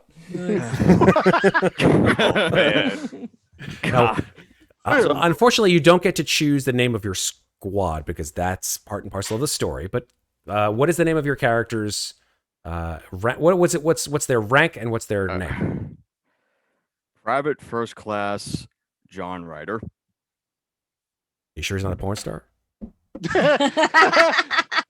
Or that guy from Mass Effect. Oh my fuck! Hey, Uh, I'm here to fix your plasma rifle, lady. Oh, just sit down right here. Oh, hold on. You got a problem with your plasma rifle? Let me just see if I can. Oh, what are you doing, lady? I haven't felt the touch of a man for so long time. I've been xenomorphs everywhere. Hold on. I'm just a Marine, lady. I'm just a Marine. As he's about to start, just the head pops out. Okay, Oh my sorry. God. Sorry. Xenomorph porn is Sorry. Okay. Oh, Okay. killed Scepter. Oh no. Oh, he's dead. John Ryder. All right. As long as it's not Flynn Ryder, I'm fine with that. All right. first, private first class Ryder. Ryder, I just met her. Okay. Hey, whoa.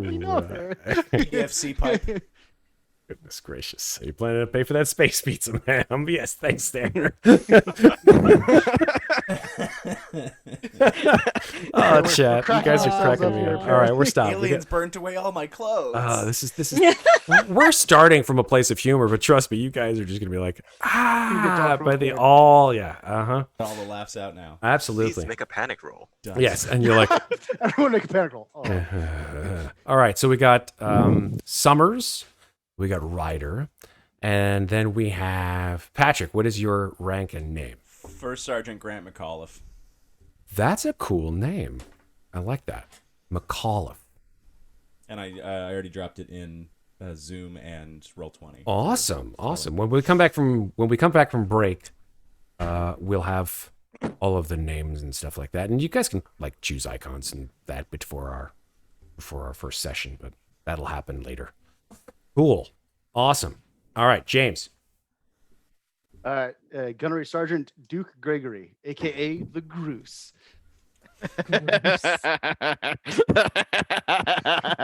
I'm on the loose and I'm ready to boost. Let's go. Oh my God. Oh man. Remember, you wanted us to play this game with you. I did. It's true. I did not expect the Groose. Did you not see Chat and Hero Forge about an hour ago? Yeah, no, I disregarded it entirely. But okay, the Groose. How do you spell the Groose? Is that Groose? It's just goose with an R. That's it. The Groose. They didn't want to say Gregory, so they just said Groose. That's cool. So we'll just call him. So yeah, Groose is his nickname. Yeah, That's cool. So the Groose is on the loose. indeed. As it were. Vamoose. Because the Groose juice. is on the loose with the juice. All day. God. Okay. So many things. Must hold back. Okay. And then finally, Sarah. PFC Lena Masters.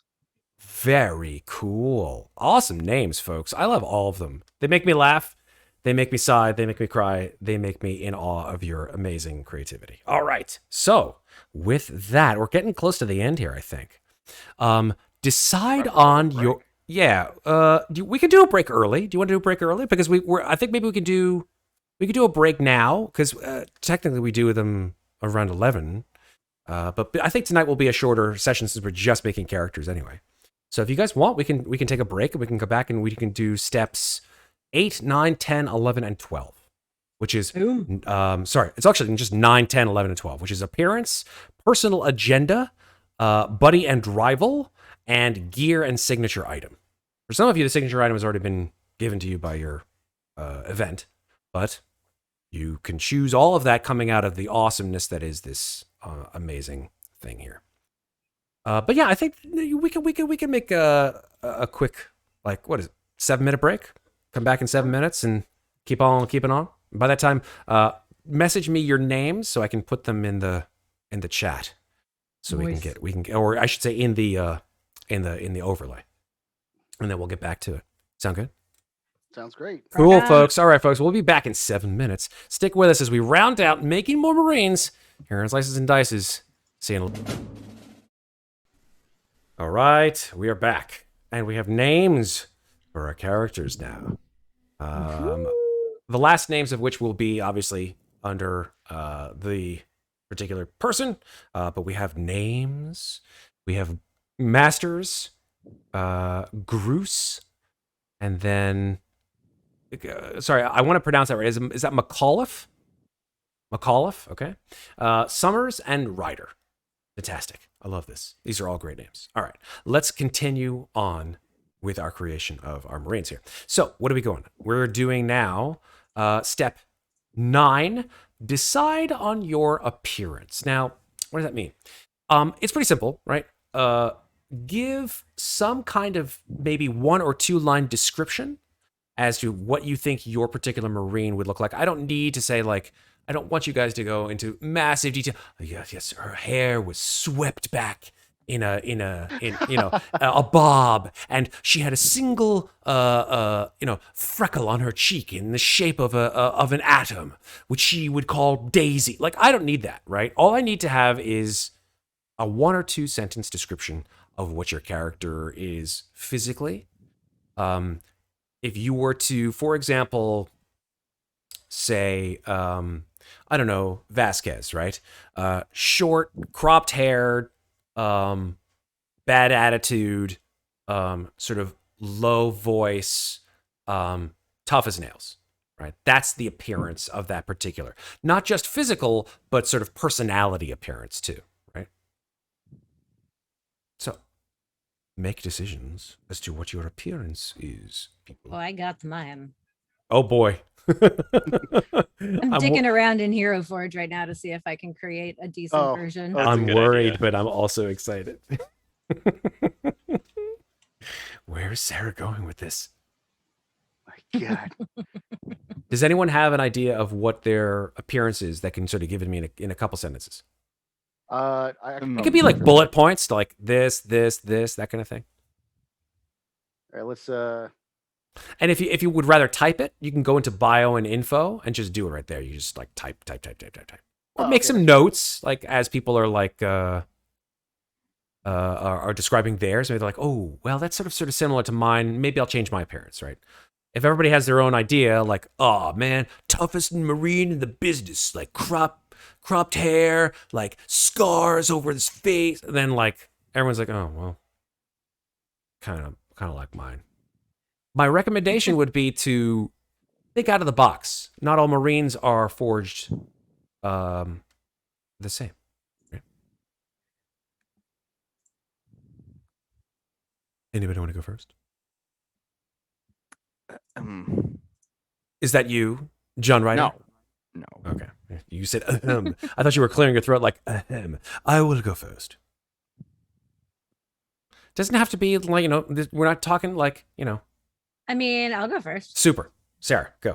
All right. Or I should say masters. Please describe yourself. Masters does not look like your typical Marine. She's got a purple mohawk. She has an 8-ball tattooed on her neck, and she has spray painted a giant red target on the front of her armor. Went Warhammer 40K up in this business. That's wow. Akramunda, anybody? And she was only promoted to private first class after that whole maintenance jack escapade, but she's not super happy about the increase in rank. How tall is she? It's like 5'9". Okay. Let's say Average height, or maybe a little taller. Little on the tall side for a female, but she's strong as shit. So like broad. Yeah, she's she's not the one that you would pick a fight with in the bar if you were the type to pick a fight with a chick in a bar. I love this. I love this art so far. I'm just in my mind the art that is just describing itself. All right, beautiful.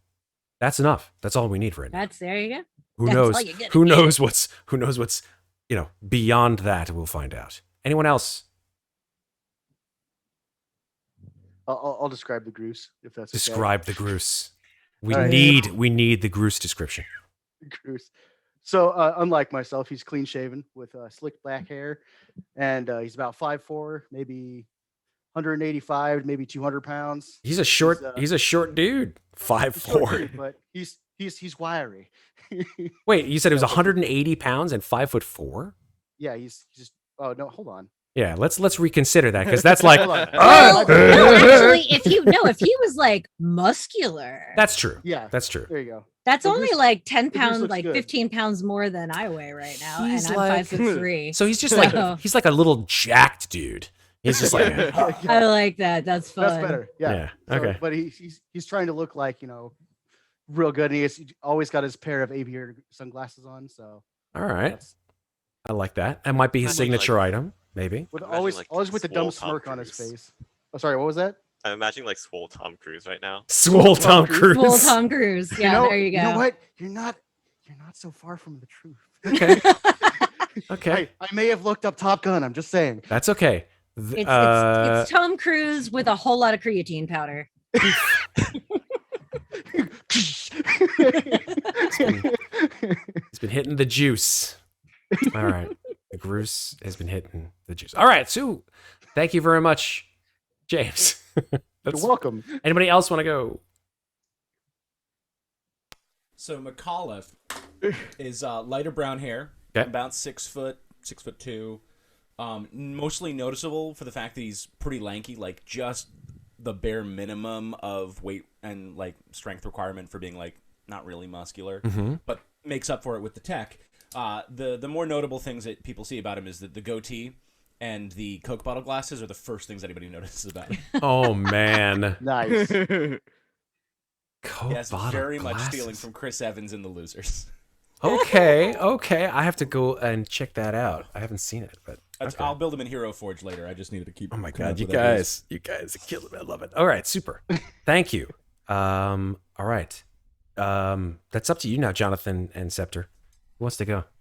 Well, here's the kind of the funny thing. So Tycho is around. God, it's really funny because once again, Sarah and I happen to be on the same wavelength.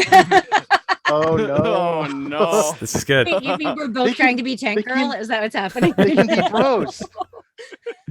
And like, yeah, so she's got like a side shave. So I'm going to be letting this down for the session. Nice. I'm gonna be putting this up.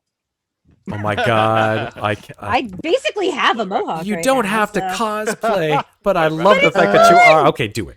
Why not? Let's do it.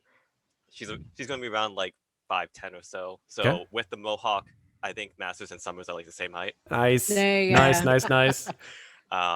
Got a scar on the lip from the whole diving and bullet situation, Hmm. and is half Japanese, which may be interesting due to the whole UPP and whatever's going on with the UA situation. But it's a Well, the Japanese are actually not part of the UPP. The Japanese are part of the Right, Three right. World Empire. right. Okay. Mhm. Yeah, the UPP are a combination of mostly of Russia and Germany and some European, Eastern European Spain countries, is in there and too, right? and recently with the induction, well, in the last 50 years or so, of the CANC or CANC, depending on who, if you were a real dick and you want to call it the CANC, China, right? China has been sort of indoctrinated into the UPP. Right. Yeah. So, side shave, 5'10", 5'11", scarred lip, and also kind of beefy but leaner. Cool, awesome. Yeah. I would have expected that. Fantastic, wonderful, and now finally, Ryder, John Ryder, sniper extraordinaire. Still name Midnight. I would have to say he's like around like 5'9", around 160 pounds, I guess. Okay. I would have to think he's someone who has like a tired look on his face, scruffy hair, kind of mid-length hair, but it's like messy. Mm-hmm. Mm-hmm. It looks like someone who like barely washes because he's always out like again, like sniping, probably like Like trying to. he's been out there for days trying to get the shot he needs. Sorry, Yeah, Mom, I yeah, couldn't yeah. take a shower. I've been out sniping. Like, but often not as talkative. That's for sure. Yeah, I like that. I like that a lot, actually. Yeah.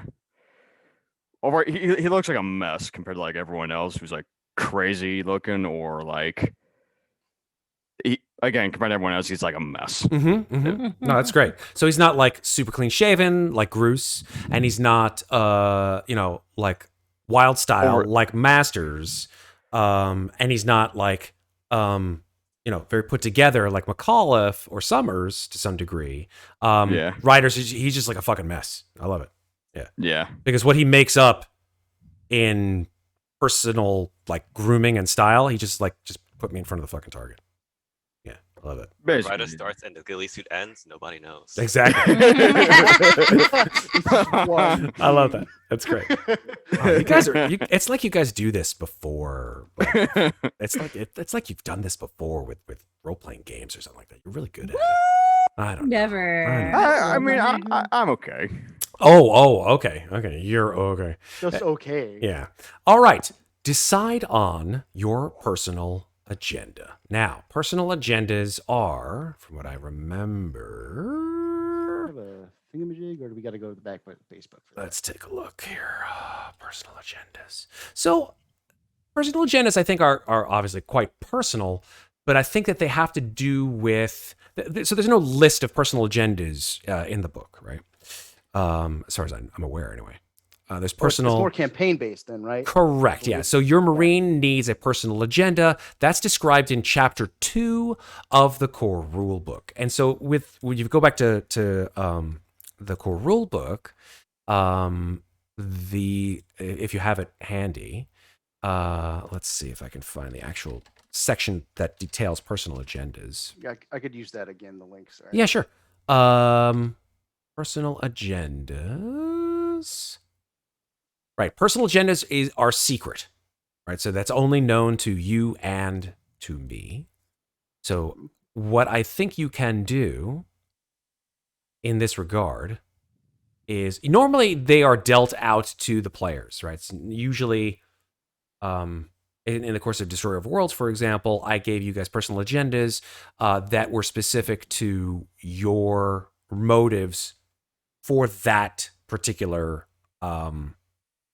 scenario, right? So in this case, because we have a campaign ongoing, the personal agenda, I think, would be more akin to something that is campaign spanning rather than scenario spanning, right? So I think in this regard, what I might want to do is work individually with you for personal agendas so that you guys are not aware of each other's personal agendas, obviously, and so that we have some specificity on how your agenda is going to play into the campaign. That's pretty much what I wanted to say. Does that make sense to everybody? Yeah. Me? Yeah. Yep. Cool. Yeah, campaign agendas. In campaign play, you can pick one of the suggested personal agendas listed with your career, or you can come up with an agenda of your own. So in this case, because the career is Marine, they give a standard one of, if we go to the actual career of Colonial Marine, which is, I believe, page is that on? Starts on 38, it looks like. Let's take a look. Yeah, starts on 38. Super. Thank you, Sarah. Yes, you're right. Colonial Marine. Personal agenda. Choose from the options below or decide for yourself. You are a decorated hero. You need to defend your reputation at all costs. That's one personal agenda. You once helped cover up a war crime no one must ever know. The death of your buddy has spooked you. Now you secretly fear combat and confrontation. You need to overcome your fear. These are pretty milquetoast personal agendas, if you ask me. There's nothing wrong with them if they were to be utilized, in a single scenario, for example. But we want to utilize, I think, these personal agendas more sort of spanning through the campaign. So maybe they're linked with your event, right? Or maybe they're linked with something like your signature item or something like that. But I think that the agenda has to be, it's a single sentence or two at the most. And I think that it needs to link into something that I, as the storyteller, can sort of pull and use to not necessarily pitch you guys against each other, but certainly find the conflict, right? That's part and parcel of the game system itself. Make sense? Where do you see the whole agendas thing? So yeah, personal agendas are actually in the core rule book on page 38, or for Marines, right? You have a confused look on your face there, Scepter. Do you have the core rulebook or only the file that Matt gave us today? I only got the file. Oh yeah, the Okay, core that's rule why book I you don't gave have to the you book. guys long File back, yeah. ago, right? So if you guys don't have the core rule book anymore, or don't want to worry about finding it, like I said, the core I can just I'll you know what I'll do is I will put in Discord right now the 3 personal agendas that are specific to Marines, as well as signature items too. So for example, I'll put it in chat. You know what I'll do? Just because it's fun, I will put it in chat in Zoom. Not in Zoom, in Discord. God, what the hell's wrong with me? In Roll20. There. All right, so let me just see if I can format that better, because it's all fucking weird when you copy and paste from PDFs.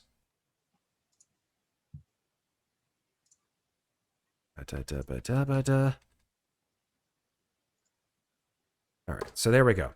So these are the personal agenda choices that if you would like to use for your Marine, more power to you.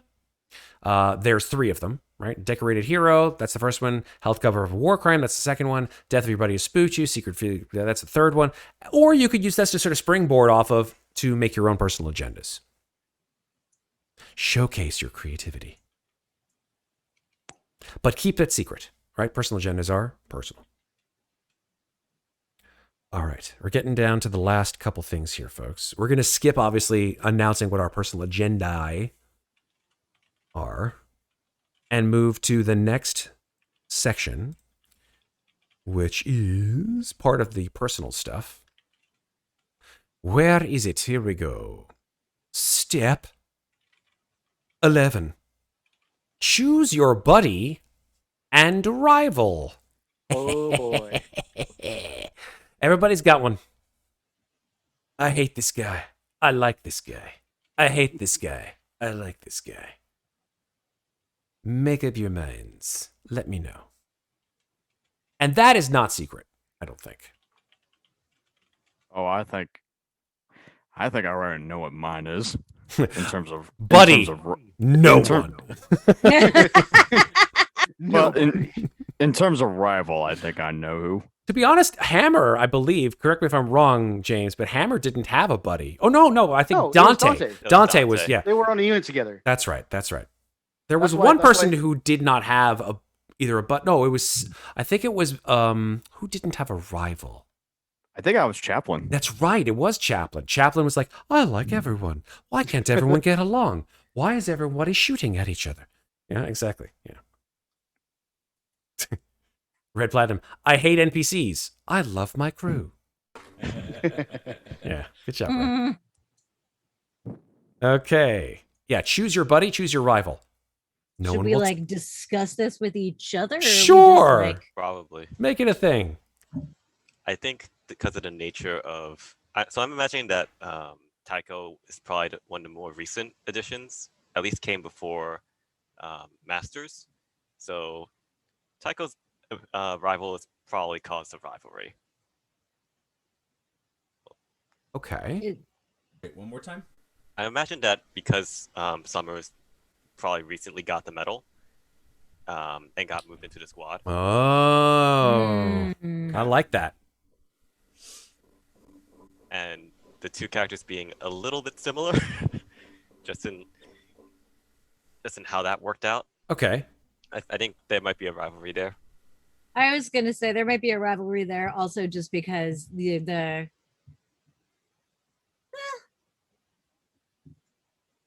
yeah, I do think there probably is a rivalry between Masters and Summers. I see, like I do see that definitely. Oh no, we have an odd number of players though. That's okay. We had not numbered Oh, of players no. before. We don't You have to also don't- have the It same. also doesn't have to be mutual rivals. Like you Exactly. could Oh, dislike that's true. somebody Okay. and they don't know. That's I right. think that happened with the first game. Oh, actually, Zhimyevsky didn't have a buddy. Zhimyevsky didn't like anyone. That's Yep. right. That was Zhimyevsky's thing. Zhimyevsky right. hated everybody. That's correct.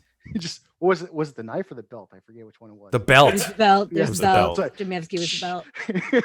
By the way, I Small found out. belt. I found out that Zhimyevsky was the name of, I think it was Andrew Gaska's grandfather, Ah, and he nice. actually he used a belt of that kind, I believe, in World War II or something oh my like god, that. that's fucking That's pretty awesome. awesome. So he just Yeah. pulled that, and he was like, "Yeah, using that." That is so dope. I think it love was World War Oh my II. God. Andrew, if you're watching this, I apologize, but I think you mentioned something like that in one of the talkbacks. I think you said that it was your grandfather, and I'm pretty sure you said that the belt was used, something he used in one of the World That Wars. is- So yeah, Fucking awesome, and I'm really glad that I got to use the belt in the sessions. Yeah. fantastic. All right, so we've I'd got some definitely be rivalry listening between to that. Summers and Masters. I like that. Summers, do you have a buddy? Good question. Doesn't have to be like, maybe this can come organically, right? We know who our rivals are, so we have fewer choices for our buddies, obviously. But maybe Summers doesn't have a buddy yet. I don't know. Maybe Summers is relatively new to the squad. Think about it. All right. Bruce, McAuliffe, Ryder. You guys have any choices? I haven't really picked the buddy yet. Everybody knows who. they Everybody's want like, at this I really want this guy to be my my this one. rival. I hate that one. I honestly think for rival, my guy's rival would have to be Groose. Wow. My feelings. It's because his name is I'm so- Groose. No, you know what? It actually makes sense, right? Because Groose is like really, Okay. he's like slick hair with the friggin' sunglasses. He's like, look at me, man. I'm all put together. What's up? I'm driving my car down. What's up? And then Ryder's funny- like, I hate you so much right now. I'm Batman. See, the funny thing was, is like I thought like Bruce would really like Ryder because he doesn't talk a whole lot. Just What does if that's our lots of his own dynamic? thing. And Ryder's rival is Groose, and Groose's buddy is Ryder. Really, that's what I was Ren and thinking. Stimpy relationship. Oh my god, I love it. This is you know, so that sounds amazing. That sounds so good. He's like, hey, Ryder, hey, you want a sandwich? Get away from me. So is that approved? Approved? Yay, nay? I'm all right with it if you guys are. It's your characters. I'm good with that. Slayer's. I really like that Ryder guy. He doesn't talk a whole lot. Yeah. So it's nice. He's like, I'm setting up for a shot. Leave me alone. All right. And like Groose is like, waits for it to be real quiet, gets behind the horn, gets behind the wheel. Yeah. Could you not stand up? I am in a position to take the shot. Oh man, I'm loving this funny. squad so much. Derailing a horror campaign. No one. Don't worry.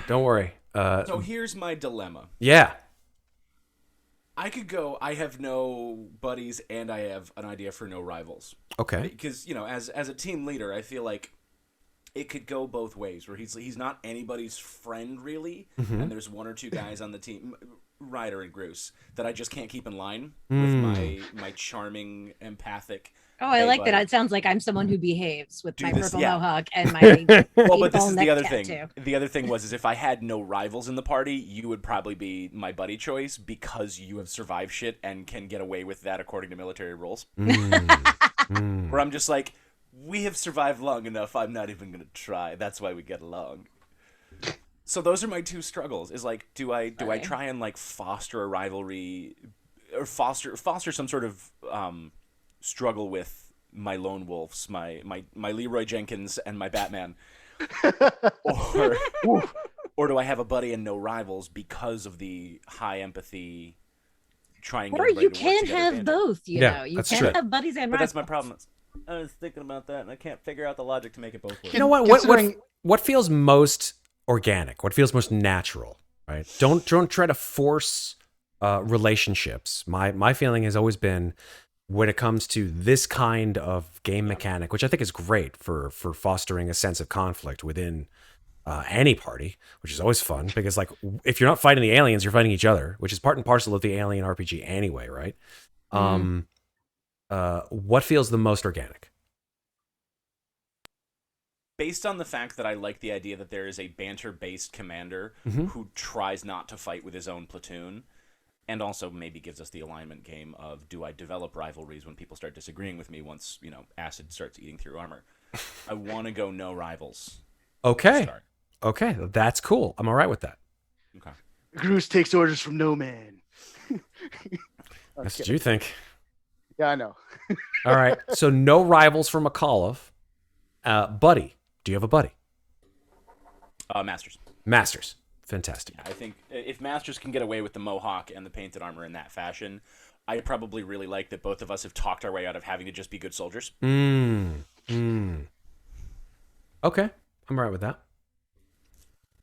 Did I miss anybody? I think I've got everybody there. I think there's a couple of small pieces missing. Masters, did we get you? We didn't get you, did we? Sorry. Sarah, did we get you? All right. Oh God, I'm Masters. I'm like, oh hey, that's me. Sure.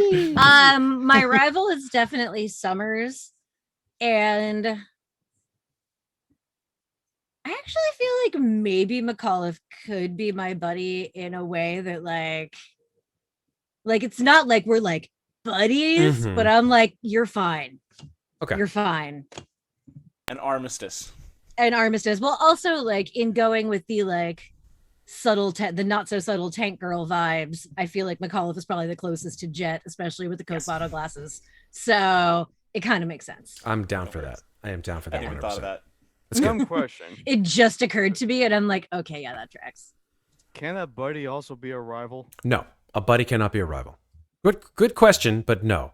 And I don't know how that would be though. How could a buddy be a rival? Well, that's like the Gimli. I get it. I get it. Buddies and rivals are not. Thank you. I'm brain farting on names like crazy tonight. Here's the thing. I don't think a buddy and rival are static. That's the kind of cool thing, is that I think as things change and as things develop, buddies can become rivals and rivals can become buddies through the course of the campaign. Especially if your buddy dies, right? And your rival, like maybe your rival becomes your buddy in the absence of that buddy. Yeah. Right. So Well, there's something like about I feel like Summers and Masters probably have a lot of that kind of rivalry because they're the two heavy gunners. Yep. Okay. Like, and I feel like Summers, because she's new to the party, is not going to have a buddy right now. Okay, here comes the final step here, folks. We're almost done. Can you believe it? Bum bum bum. It's get your gear and a signature item. So let's talk about gear. There's a lot of it, and especially with the new CMOM, there's a lot more cool gear. Nice. Some of which you don't have access to when you start, which is Did okay. somebody say explosion? Yes, exactly. So it says here under starting gear on page 61, a fresh Colonial Marine character, of which all 5 of you are fresh, and I mean that in like the 90s way, you're fresh, gets 3 types of gear: basic gear, specialty gear, and bonus gear.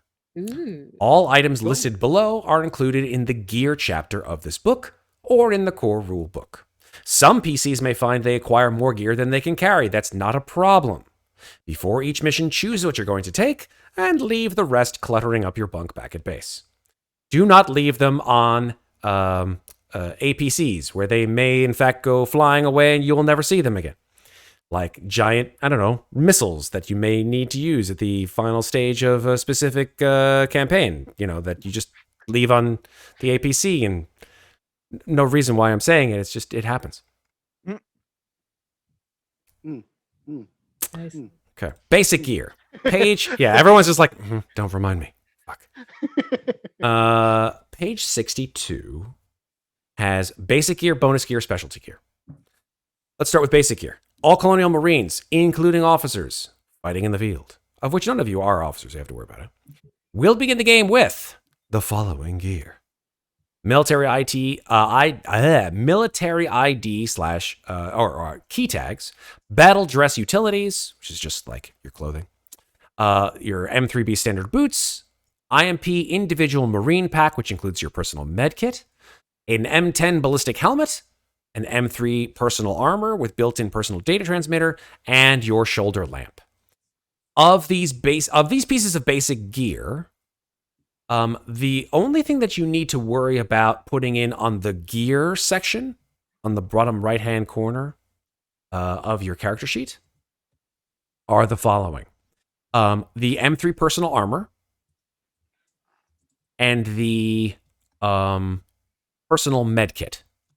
Everything else is pretty much a fait accompli, right? You don't have to like narrate your boots or your ID key tags. Although some people put them in as like what is it on the Marine character sheet? There's something like called odds and ends, I think, on the character sheet. Yeah, on the right, tiny items. There you go. That's like where your ID tags go. Yeah, exactly. So yeah, you can just put your ID tags in there, and then you can put what else? Your personal item, unless it's something big. Yeah, if it's a tiny little signature item. Yep. Mm-hmm. Mm-hmm.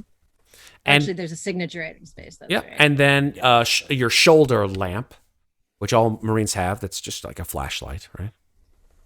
Is that in the tiny items or in the? Yeah, it's a small item, so you can put that in your tiny items or odds and ends. Up to you. I think it's the same thing. Yeah.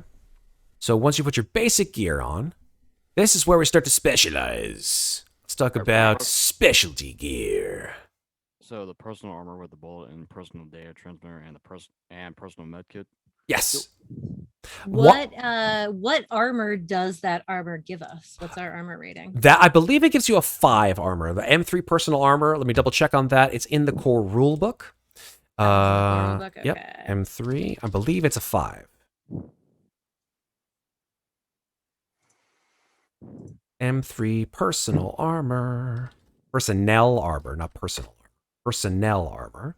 Here we go. Armor rating is 6. Nice. Important. Yeah.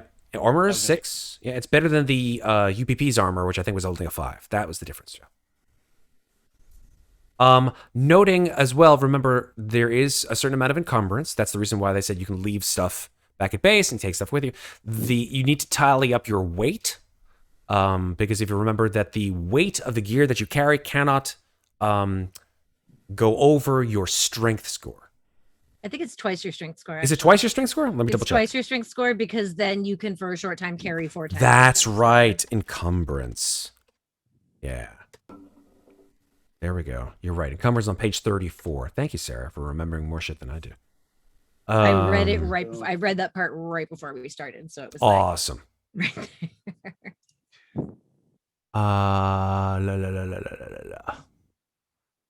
Consumables, don't have to worry about that. Well, you do eventually.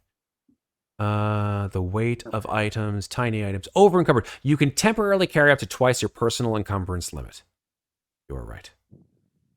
Strength times for everybody is 4. 2. 1. Say that again. Sorry, Patrick. And regular encumbrance is 2. So if your normal encumbrance is strength times 2. Oh, okay. Right? Yeah, that's your normal encumbrance. So you can carry up to whatever your strength is times 2. And then once you go over that, you become over encumbered, which means that you can go up to strength times 4, technically, but it reduces your mobility to a certain point. You're like, oh, I can walk. But, once you get over strength times 4, in terms of the amount of, you can't move. Like, you're just like, I got some stuff. Right. So bonus gear, we're going to choose like 1. So, yeah, let's talk about bonus gear. Well, actually, before we go to bonus gear, let's talk to specialty gear, right? So, basic, then specialty, then bonus, right? So, here we go. Specialty gear. A Marine's MOS may provide additional items of equipment. So, for example, if any of your MOSs are listed there, it may, in fact, give you some more stuff. What is the SSDD? The Seegson System Diagnostic Device. That is a very special bit of tech. if you remember from Alien Isolation, it is the device that Ripley's daughter uses to sort of finagle her way through certain technical items in the game, as well as I think she actually uses it to build things too. So let me actually give you the technical. I think it gives you some bonuses. There we go. SSDD. Tools are the It is used to troubleshoot computer and mechanical systems aboard a space station or starship. A good engineer knows how to use one of these to hack doors and computer terminals, but you didn't read that here. Comtech +2, so you get a Comtech +2. Okay. Very useful. And what makes that different from the tech tools? For example, which tech tools does it? The electronic tools listed right before it. Let's take a look here.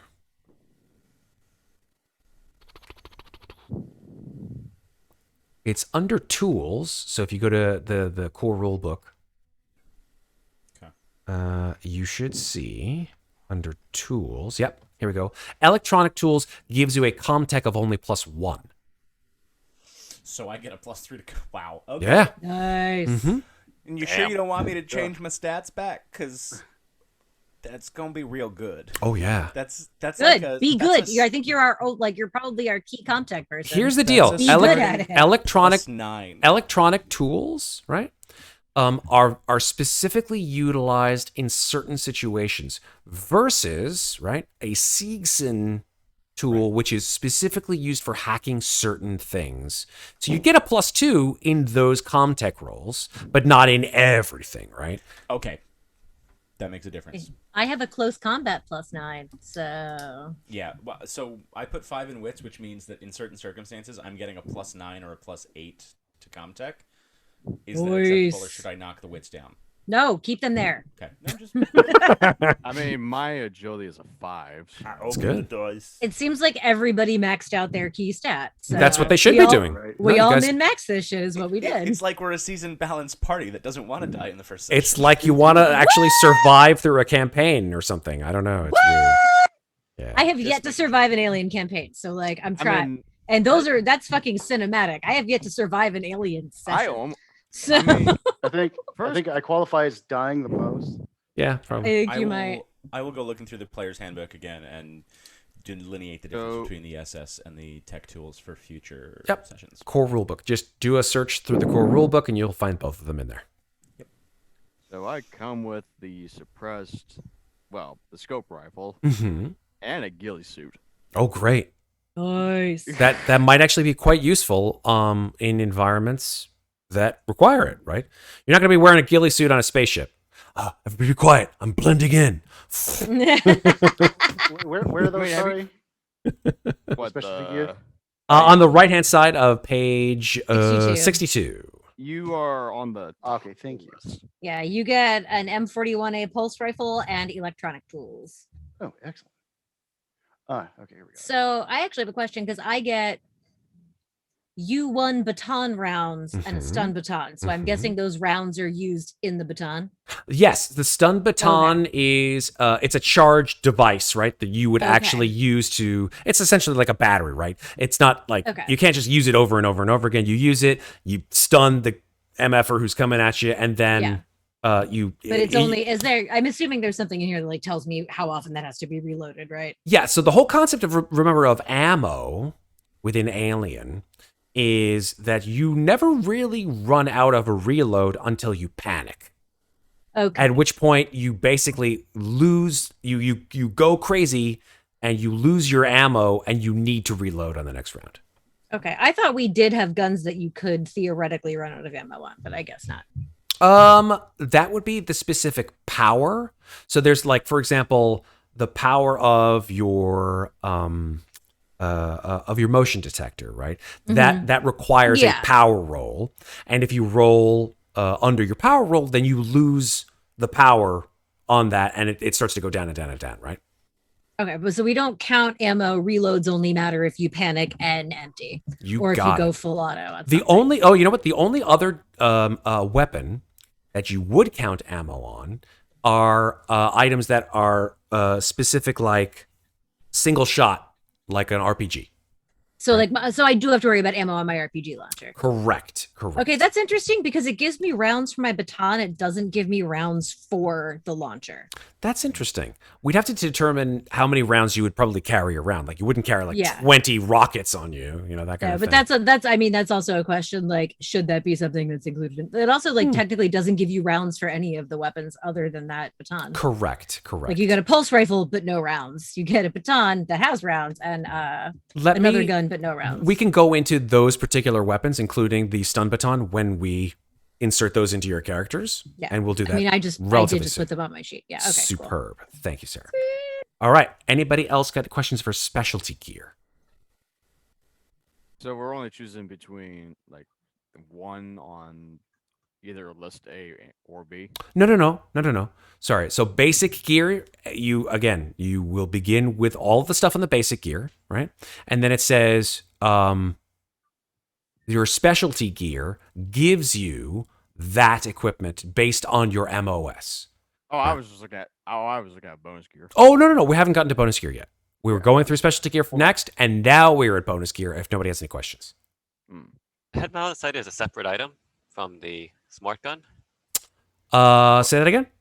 For the automatic rifleman, Yeah. it says it's a separate item, huh? Yeah. You know why? Because if you remember, the head-mounted sight is it's part of the chassis, so to speak. I remember looking at the Right. the thing for it, and if you remember that both Drake and Vasquez, when they use the smart gun, they can use the way the smart gun works is really kind of cool. It basically is on a gimbal, which allows the computer that is inside the smart gun to basically find their enemy and rotate towards it based on movement. And then you still have to pull the trigger to fire it. But there's a certain amount of control that you have in the smart gun to pull it away and fire at other enemies, right? But whatever you see in the reticle of the sight is what it's going to be concentrating its fire on. Gotcha. Okay. So without the sight, you can still just like toss it off and start just fucking doing it manually. But you need the head-mounted sight to work if you want the automatic use of the smart gun. Gotcha. Okay. Cool. My God, I'm sounding like I almost know what I'm talking about. What the fuck? Right? Jesus Christ! It's like I watched you, these brother. movies or something. Does You are electronic welcome. tools have a weight by chance? Yes. It's in the core rulebook. I think it's relatively light. I think it's something like a quarter. It might be. Quarter? Okay. Yeah. Let me double check on that for you. Yeah, so like technically you can like put things like 4 things of the same weight. Like if you have 4 quarter weight items, you can put them all on the same line. Yes. To help track your encumbrance. That's correct. Electronic tools is 1/2, James. Oh, it's what? 1/2. One half. Yep. Oh, too many fractions now. Oh god. Yeah, there's halves, quarters, and ones. That's it. And twos. There are a couple of things that are twos. Like a smart gun Okay. is. I think a smart gun is 2. 3. Is it 3? It's a big boy. That's a big boy gun. Oh boy. Oh. Okay. How's everybody doing with their specialty gear? We're ready to move on bonus gear? Ready to roll. I'm good. Solid. Bonus gear. Finally. Each PC chooses one item from each list. List A and list B below. One item. You choose, folks. There's a lot of shit. And if you don't know what it is, ask me and I'll tell you. What's an ultra diffusive environmental poncho? How could you not know what that is, Scepter? Sounds badass. I want to go it's known as the UDEP. I'm just kidding. I have no idea what it's called. I'm assuming that it is because it'll like, I want my ultra diffusive environmental. It sounds like the thing that like Marvin the Martian has, right? Oh no, my U-238 space modulator. Ultra diffusive environmental poncho. Good question. I love think. that they are sunglasses. Are they just sunglasses? No. Yeah. Hold They're on. anti-laser sunglasses. No. Yeah. Why do we think Groose exists? Because someone saw the word sunglasses. All right. So actually, I wasn't wrong. They are called UDEPs, ultra diffusive environmental ponchos. They give you a stamina +2 against chemical and biological contaminants, and a stealth +2 in wet environments. Who knew? Ah. These camouflaged rain coverings are worn to protect from the elements, chemical spills, and more. Treated with an infrared absorbing coating, these ponchos can also make Marine nearly invisible in the rain. Often worn by CBRN specialists in the field, the poncho offers a +2 stamina bonus to resist chemical and biological contaminants as long as no damage has pierced it. Mm. I'll take it. Done. Could you get to the Biomex anti-flash sunglasses, please? Sure. What's it I called mean, again? it's Biomex anti-flash sunglasses. Please Bottom see of mom. page. Bimex anti-flash sunglasses. Here we go. Yeah. I think I have to have these. Hold on for 1 sec. I might have to give you guys a hold signal while I go into the other room here. Be right back. Oh no.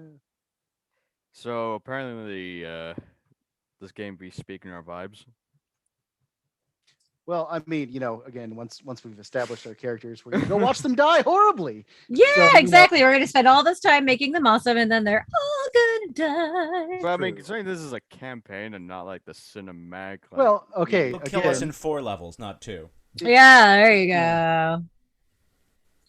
Looking to see how this fucking harpoon Got, like, gun 2. works. harpoon.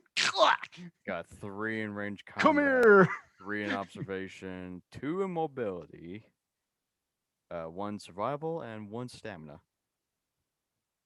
Yeah.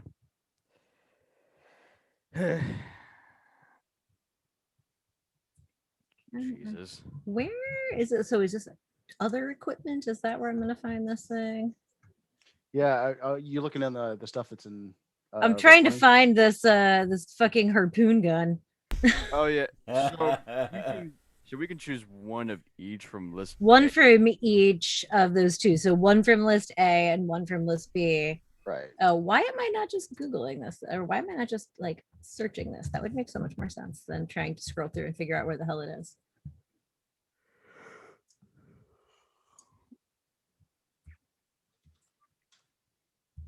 Freaking ponchos. It's a good poncho, man. This is useful. Tool. Okay, it doesn't find it anywhere else. Maybe it's in the other thing. Maybe it doesn't exist. No, it is in the it's in the core rule book. Let's see.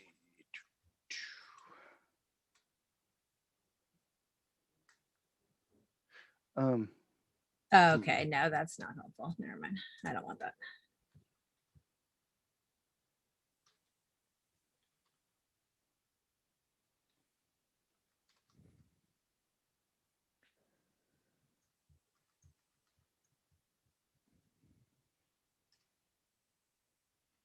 Oh god, I forgot Army of the Dead was a thing. Hmm. How could you forget? I don't know how to. All right. Welcome back. Thank you. Sorry about that, folks. A little bit of a situation, but it's done with. So, Bimex personal shades. Is that where we're at? We're looking at these sunglasses, which are just so goddamn perfect for you. I can't imagine. So Here we go. if I end up having those as my Signature item? item? Yeah. Would those be? Would that come off my bonus as well, or no? No, that would be your item. That would be your Okay. perfect signature item. Cool. Yep. All right, here we go. Save the colonies and look cool doing it is the tagline. Nice. Save the colonies and look cool doing it. I can't fucking believe I just said that. Targeting lasers, atomic flash blasts, and solar radiation can cause instant blindness on the battlefield, but not while wearing a pair of Bimex sunglasses or goggles. God, Oh my bastards, God. they know Jeez. exactly how to sell this. That's so great. The patented mirror refractory technology of Bimex lenses is even rumored to have reflected directed energy weapons back on their target.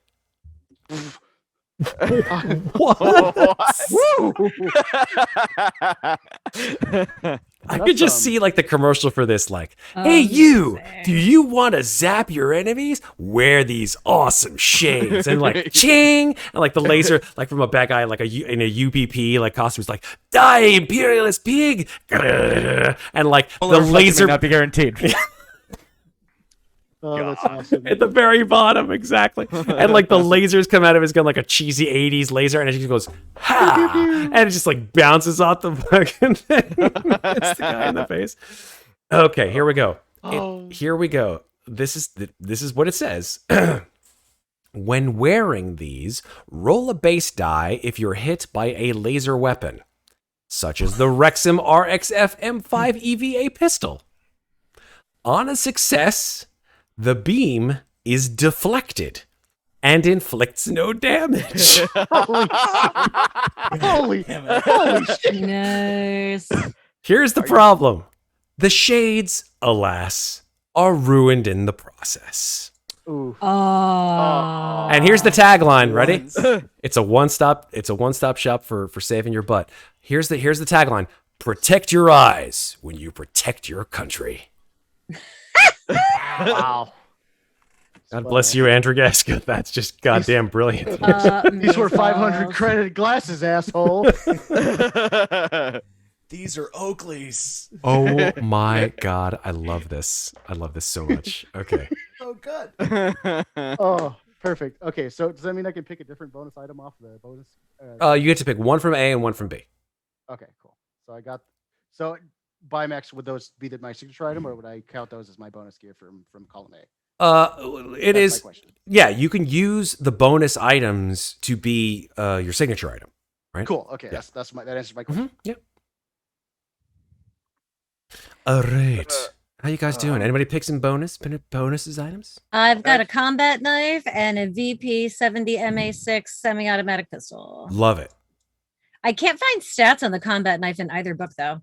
Combat knives are, from what I remember, +1 bonus and plus either 1 or 2 damage. It's on close combat.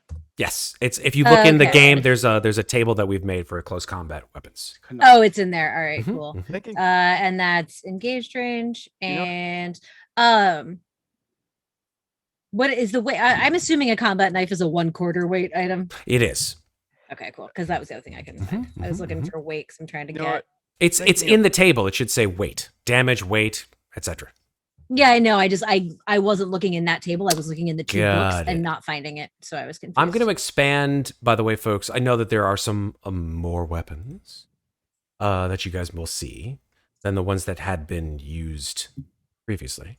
But even more so, There we go. I will, under the tables and rules section that we're going to be using, I will put in even more tables and rules that come with our the tables all the time that will be used for the Marine campaign. Thinking of getting the harpoon gun. Great choice. Grappling. Harpoon gun, yeah. I mean, when you got to go up, you got to go up. Sure. Diagnostics. There we go. Odd. Some of the art here is just so gorgeous. I love the new weapons. The the ones they put in here. Yeah, the Wayland Yutani NSG-23. It's a long-range rifle with an incinerator unit on the bottom of it. Ooh, nice. I kind of want the Norcom AK-104. Yeah, that's the gun arm. It's pretty awesome, I gotta Nice. say. But It's- it's attached to the Yes. CC5 combat compression. That's system, correct, and that is which a is ridiculous. yes. It is kind of nuts and is not standard issue, shall we Yeah, say? no, that is not standard issue. Yeah, at all. Holy moly. Yeah. One Lots between of the stuff. watch and the entrenching spade. Okay. Mainly because the entrenching spade has in its flavor text that you could totally turn it into a grill. Turn it into a Nice. what? That's cool.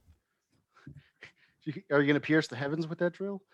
Oh, into a drill. I Or see. a grill, like a grill Oh, grill. for cooking. Grill. food. Oh, like you can put a fire underneath it. Shovel head. Okay. Oh, a Got it. grill. Okay. Yeah, sorry, Zoom I thought you said froze for a drill. second. Oh, Yeah. that's interesting. Okay, well, hey, you gotta eat. I have 2 questions from list A then. Yes, That let me makes move sense. up to list A. I'm listening. I'm pretty sure for list B, I'm just going to do the electroshock hand grenades, which Okay. I believe we used last. That's right. Right, if you remember, used them in the hospital. So what is a personal data transmitter / locator accessory set? Mm-hmm. I will tell How you. is that different from the PDT we already get in basic Marine gear? So PDTs, if you remember in the Aliens movies, are the things that are built into the helmets, right? Those were the kinds of things that basically showcased where the Marines were, as well as their vitals that were counted in the actual APC, right? You could see when they died, and they flatlined out. The personal data transmitter / locator is an accessory to that, which Ripley used with Newt, right? She had one half of it, and Newt had the other, right? It was the bracelet versus the little cylinder thing that would tell you exactly how far you were from that bracelet. I have a question. Yeah. And this may be a difference between how this weapon is operating between the 2 books, but with the stun baton,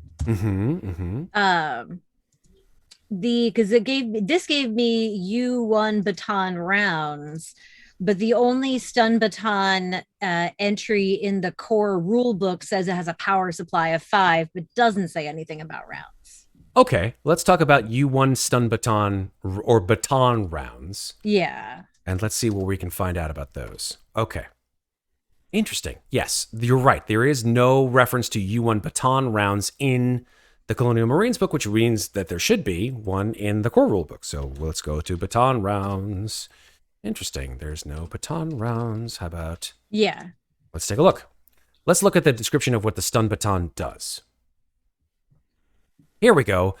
Close combat weapons is on page 126-ish. Sorry, 127. Basically, Yeah, a cattle has. prod. Yeah. Da-da-da-da. Oh, you're right. It's only a power supply roll. See, this is power supply 5, but then in Colonial Marine Handbook, it gave me rounds for it. So that might be something that needs to be clarified. So it could be that this is what I think is going to happen.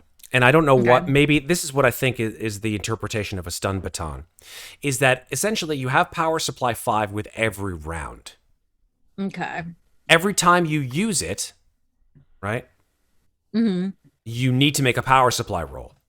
Okay. And the battery of that round decreases if you don't make the roll. If you run out, okay, then you pump another stun baton round in, and then you're back up to power supply 5. Okay, that makes sense to me. I'm down with that. Beautiful. I like it, stun baton. Everybody have their bonus items. I think we're almost done here, folks. Can you believe it? What is the Samani E-Series watch? Just out of curiosity. Let's see. Where is that? Under bonus gear? Bonus gear list A. Oh, Samani E-Series watch. It could be just like a really cool, expensive watch. It's in Roll20 under diagnostics. Oh, okay. I wonder what it does. Yeah. Take a look at that real quick. Maybe it gives like, here we go. It tracks time, oxygen, and pressure levels. Oh, so it gives you a +1 to survival. Cool. Yeah. Ooh. Not a terrible thing at Yep. all. Very nice. $50 watch. That's pretty good for a $50 watch. Well, I mean, Yeah. I feel like it's the kind of thing that would like basically be from a 23rd century perspective. This would be the kind of thing like people would probably not so much need to know like the placement of the moon anymore on their watch. They would want to know like how much oxygen is there in this environment that is breathable, right? What's my pressure level in this particular spaceship before I blow up? That kind of thing. I'm torn because I almost kind of like that as the party leader to know what our shot clock is. Mm-hmm. What's your weight on the... Sure, go ahead. You go ahead. Oh, okay. I was just going to ask what the weight of the glasses was, but I don't think they have a weight, do they? They're probably listed as a tiny item. Yeah, the yes. weight is probably 0 on the Okay. glasses. Let me double check on that, but I'm pretty sure that it's probably 0. Sorry to interrupt you there, Patrick. No, I don't know. It's That would literally be just me right. debating over whether I want the thing for the tech or the thing for the role play. It's I was considering the watch anyway, so Oh, yes, it's weight 0, by the way. But they're $150. That's a lot of wings. All right, let's see here. I mean, Patrick, think- you want I to think take I'm set. the you want to take the other thing, I can take the watch. Yeah. Yeah, you know what? Yeah, if you're going to take the watch, then I'll have you on that. Actually, you know what? No, because you'd be new to the team. So if I have been operating stuff already, Ah, true. let's both have the watch. Screw it. Yeah. That allows us to technically split the party. Not that we're ever going to do that. No, please. Oh boy. And does that count as a signature item or no, Matt? So any bonus, like we were talking about before, any bonus item you can use as a signature item if you haven't already gotten one from either your event or your talent or something like that. Then I'm going to take the classic. I think the only ones I know that do it are snipers and like engineers, where they do the readable watch on the inside, and that'll be my signature. Sure. And if you remember, signature items are not just, fluff. They're utilized to reduce stress as well if you have a story interaction with them. Right? I can check my 10,000 steps a day. I'm fine now. You Okay. are floating through space at 5 miles an hour. I definitely have gotten my 5 miles of running after running from that crazy creature. My stress goes down. All right. How are we doing? Is everybody good with their bonus items now? Is the encumbrance the total weight that we have right now, or is it the maximum? So let's go back to encumbrance real quick. Encumbrance, the maximum amount of weight you can carry before I meant on being the slowed down is It's not shown on the character sheet. You just have It to know is. it. It's right here on encumbrance. It says it right here. right. That's the number you can put. Right. You total up your weight, and that's Okay. the way to count encumbrance. Gotcha. Thank you. Right. And if your encumbrance is higher than double your strength, then you are encumbered. Nowhere close. I don't see it. Bottom right hand corner, sort it's of next to armor. there you go. Right to the right of armor. Ah, there it is. Cool. Thank you. We will show our wonderful stream chat all of your character sheets once you have all the stuff filled. And I didn't want to show them while you were making them, but we'll go through them after everybody's said and done, just so they can see what the beautiful output of you guys working is. Just make sure you don't fill in your personal agendas. Oh yes, I will try to hide them I'll just Oh. delete the or little delete it. thing Yeah, right there yeah. for now. You know what? Yeah. Don't put in your personal agenda yet. Okay. Good point. Because otherwise, Yeah, that would be bad. I mean, the only people who would see it would be chat, right? You guys can't see each other's stuff. Just saying, if there's any screen lookers. Remind me again what we make stamina rolls for. Lots of things. I'm trying to remember. We just haven't played in a while. Yeah, Like if yeah, you're yeah. running, if you're running for a long time, Mm. Okay. you're gonna wanna have that. I'm so sorry. No, I mean, Okay. my stamina's fine. I was just trying to remember what it was for. Stamina is like basically a constitution if you think about it, right? So you would make a Okay. stamina roll if you were exposed to a situation that would require your body to, go into shock. For example, if you were exposed to some kind of poisonous or potentially infectious disease. You make a stamina roll for disease rolls. Those are pretty common. Okay. Yeah.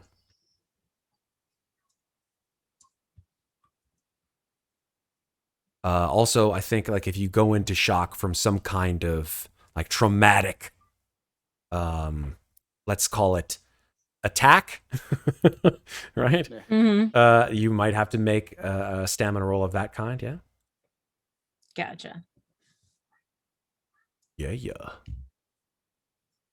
I think there might be one or two panic rolls that might incur stamina. Let's double check here. No. Stress. Nope.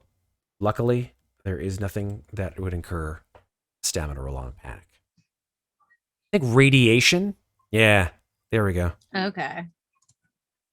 You do have a radiation. There is section yes, that is correct. over There here, is yeah. we haven't actually gotten to that yet, but if you are exposed to radiation, you gain radiation points that accumulate in your body. And you have to roll a number of dice equal to your total number of accumulation of those rad points. And for every for every For every I think it's for every 1, you take 1 point of damage. Hmm. And if you're broken by radiation damage, you must make a death roll each time you get another rad Yikes. point until you are removed from radiation. Yeah, that's why you don't go into any. Don't go into like, irradiated cores. zones. Yeah, really. We did go into one. You did. Yeah, Yeah. we had That was hazmat suits. So it was The big okay. generator. Yeah, no, you thing guys was- had the hazmat suits. That's right. Yeah. And there are drugs that can help with that too. radiation drugs. Oh yeah, absolutely. Anti-radiation meds. Haven't you ever played Fallout? Come on. Come on. It's been a while. All right. So how are we doing, folks? Are we getting close to the end here? 'Cause I Yeah, my think, stuff is in. I'm set with gear Where did on my Silver end. come from? Very strange. For some reason, the name Silva has popped up on my screen. I don't know why.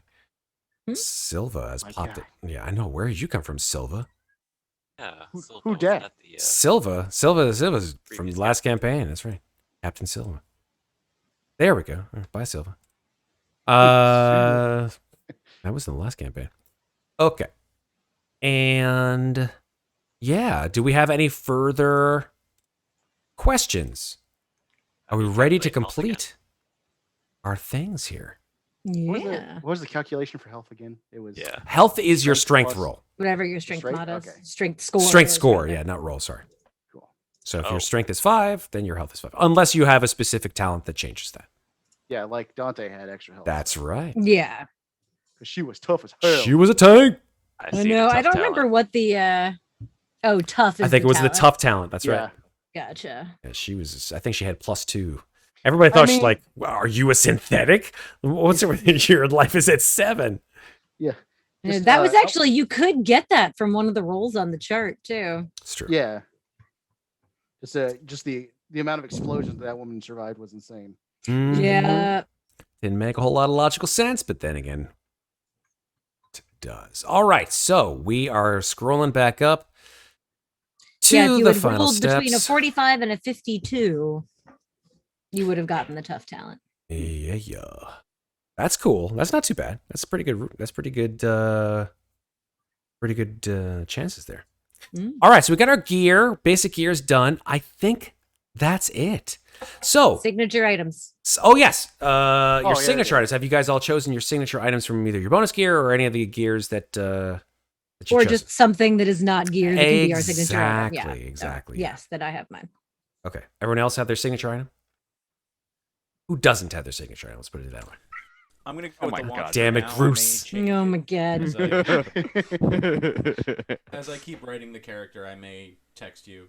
Yep, that's fine. and change it. No worries. And everybody has their weapons and loadout and of the items that they're gonna be certainly using in this next campaign. Nice. Yes, no, maybe so. Everybody good Yes. there? Okay. I'm good. Fantastic. Okay, everybody's nodding. Everybody's happy. Everybody got one of you might have a sunglasses or laser deflecting sunglasses. It's ridiculous. As ridiculous as cool as that is, it's ridiculous. It's like, Yeah, exactly. Mhm. welcome to the. This isn't the 80s, but at the Oh same no, time. but that's what I would expect. Like, yeah, that kind of shit. The 2380s, maybe. Yeah, Yeah. exactly. Oh my god, yeah. Well, the year is 20. Is it 2284 or 2384? I think it's 2384. Oh, Well, I there was you go. kidding, but Then it's there- perfect. we're There back you in the 80s go. again. In fact, Just like we way double check. before There's a 20s. timeline here. There's a really amazing timeline in this book That's at of the top, right? Yeah, it's towards the top. I will tell you, those of you who have not gotten this PDF or book, there's just so much stuff in here. 21, I think it's 2284. No, 2184. That's the year. 2184. We're still in the 80s. It's okay. That's fine. Yes. Not 2384, not 2284, 2184. All right. I was only off by 200 years. It's okay. I mean, nothing happens in those 200 years. You don't have to worry about it. All right, so I think we're good here, folks. Yeah, wow, we've made some Marines. Holy shit. And then I'll take care of all of the other stuff in terms of like making sure that the weapons in there have the appropriate numbers in there and awesome sounds that they will make during the campaign. Yes. But I will leave you with a little bit of a speech as Ooh. the 6 of you graduate from the U.S. Colonial Marine Corps. You are visited by an individual who gives a stirring speech to you all. And so let me see if I can bring up a decent bit of music here as we read it. Here we go. So,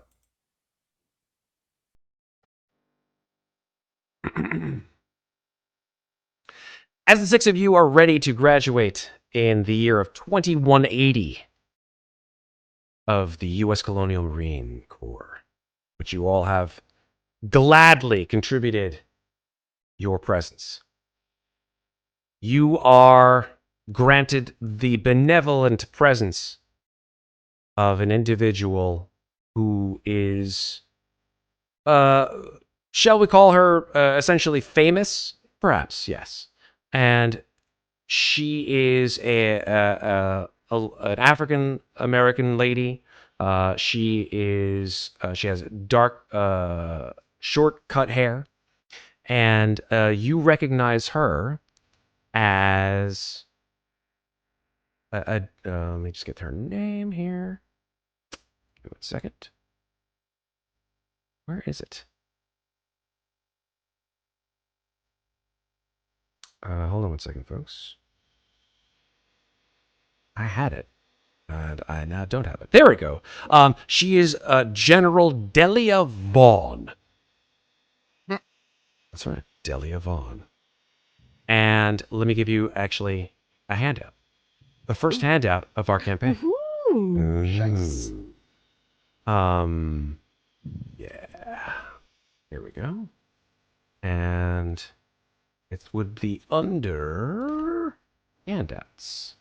And in fact, there she is. So let me show you. This is what she looks like. That is General Delia Vaughn. And as she stands there in front of the class of 2180, she says, "You are the sons and daughters of great pioneers, the colonial farmers and miners who expanded the reach of this great American arm.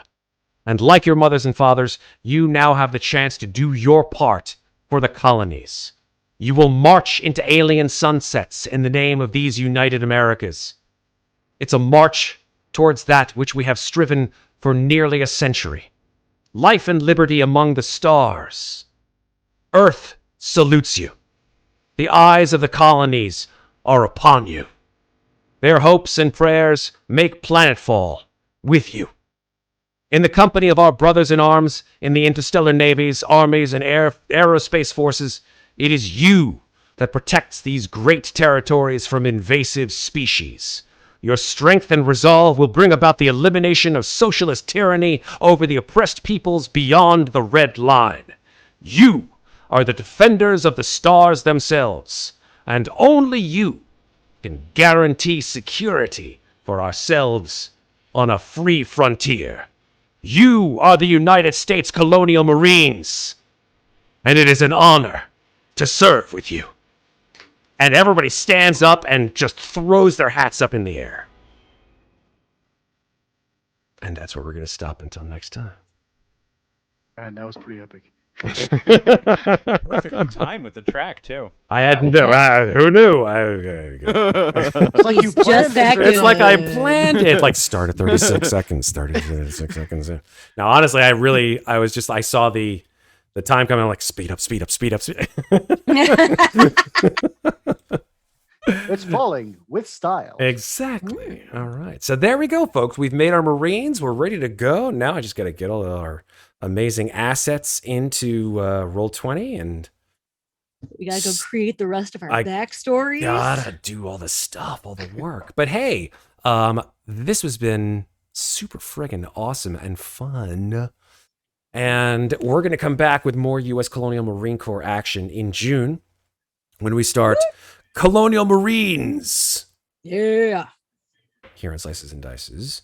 And yeah, let's go ahead and say good night, where you'll see us again I already gave the plugs for all of your stuffs at the beginning, so hopefully y'all keep on doing what you're doing. And until we see each other again in the world of Alien RPG or in any other RPG, folks, check us out on Discord here at Slices and Dices. Check us out in YouTube. Give us a sub. Give us a like. It'll be helpful to us. God damn it. Fucking James. I gotcha. Got me. For real, dude. Oh, this is gonna be awesome. I'm I'm so happy. I'm so happy that you're happy, James. okay, well, so I'm Talking gonna like a I'm gonna enjoy dad. this for like 2 minutes. I'm gonna die like a complete moron. That's in this cool. That's cool. epic Way. And all that was It'll be left funny. was his sunglasses. And so, like, how many backup Not if it's a characters laser. should we all make now that we know how to That's a do good it? You know what? That's a really good question. Since you guys have gotten this under your belt now and have done this together, make as many as you'd like. Come up with some interesting ideas, right? 2, 3, 4. 17. Let's go with 17. There you go. Oh my I feel God. like everybody can just make like a little backlog of backup. Like you can give us each a folder to put our backup characters in, and then when we die, we can be like, well, I feel like this person would show up now. Just make an index card with the basic stat choices in the class you want. Yeah. And then, like, have a box of index cards. Exactly. Yeah, there you go. I like D- it. I got Beyond I got for sticky aliens. notes. So I'm So yeah, back to where we were. We're saying goodbye. Discord, right? YouTube, yep. Twitch, yep. Give us some whatever's. It doesn't matter to me as long as you guys Give us your love. give us whatever. Love, hate, attention, whatever. Just throw some random shit at a wall and hopefully it Matt, were sticks. you the middle child? You sound like the middle child. I am not. Entire I am actually the soul. oldest child. My sister is younger, Ah. but I'm just really chill compared to everyone else in my family. That said, we're going to say goodnight, folks. Thank you all for watching this amazing stream. We can't wait to show you more Alien RPG stuff. It's been our pleasure to be here with you on this amazing Friday night. And until we see each other again, guys, remember, take care of each other, but do not forget to take care of yourselves. Have a great night, folks, and a fantastic weekend. We'll see you in a week.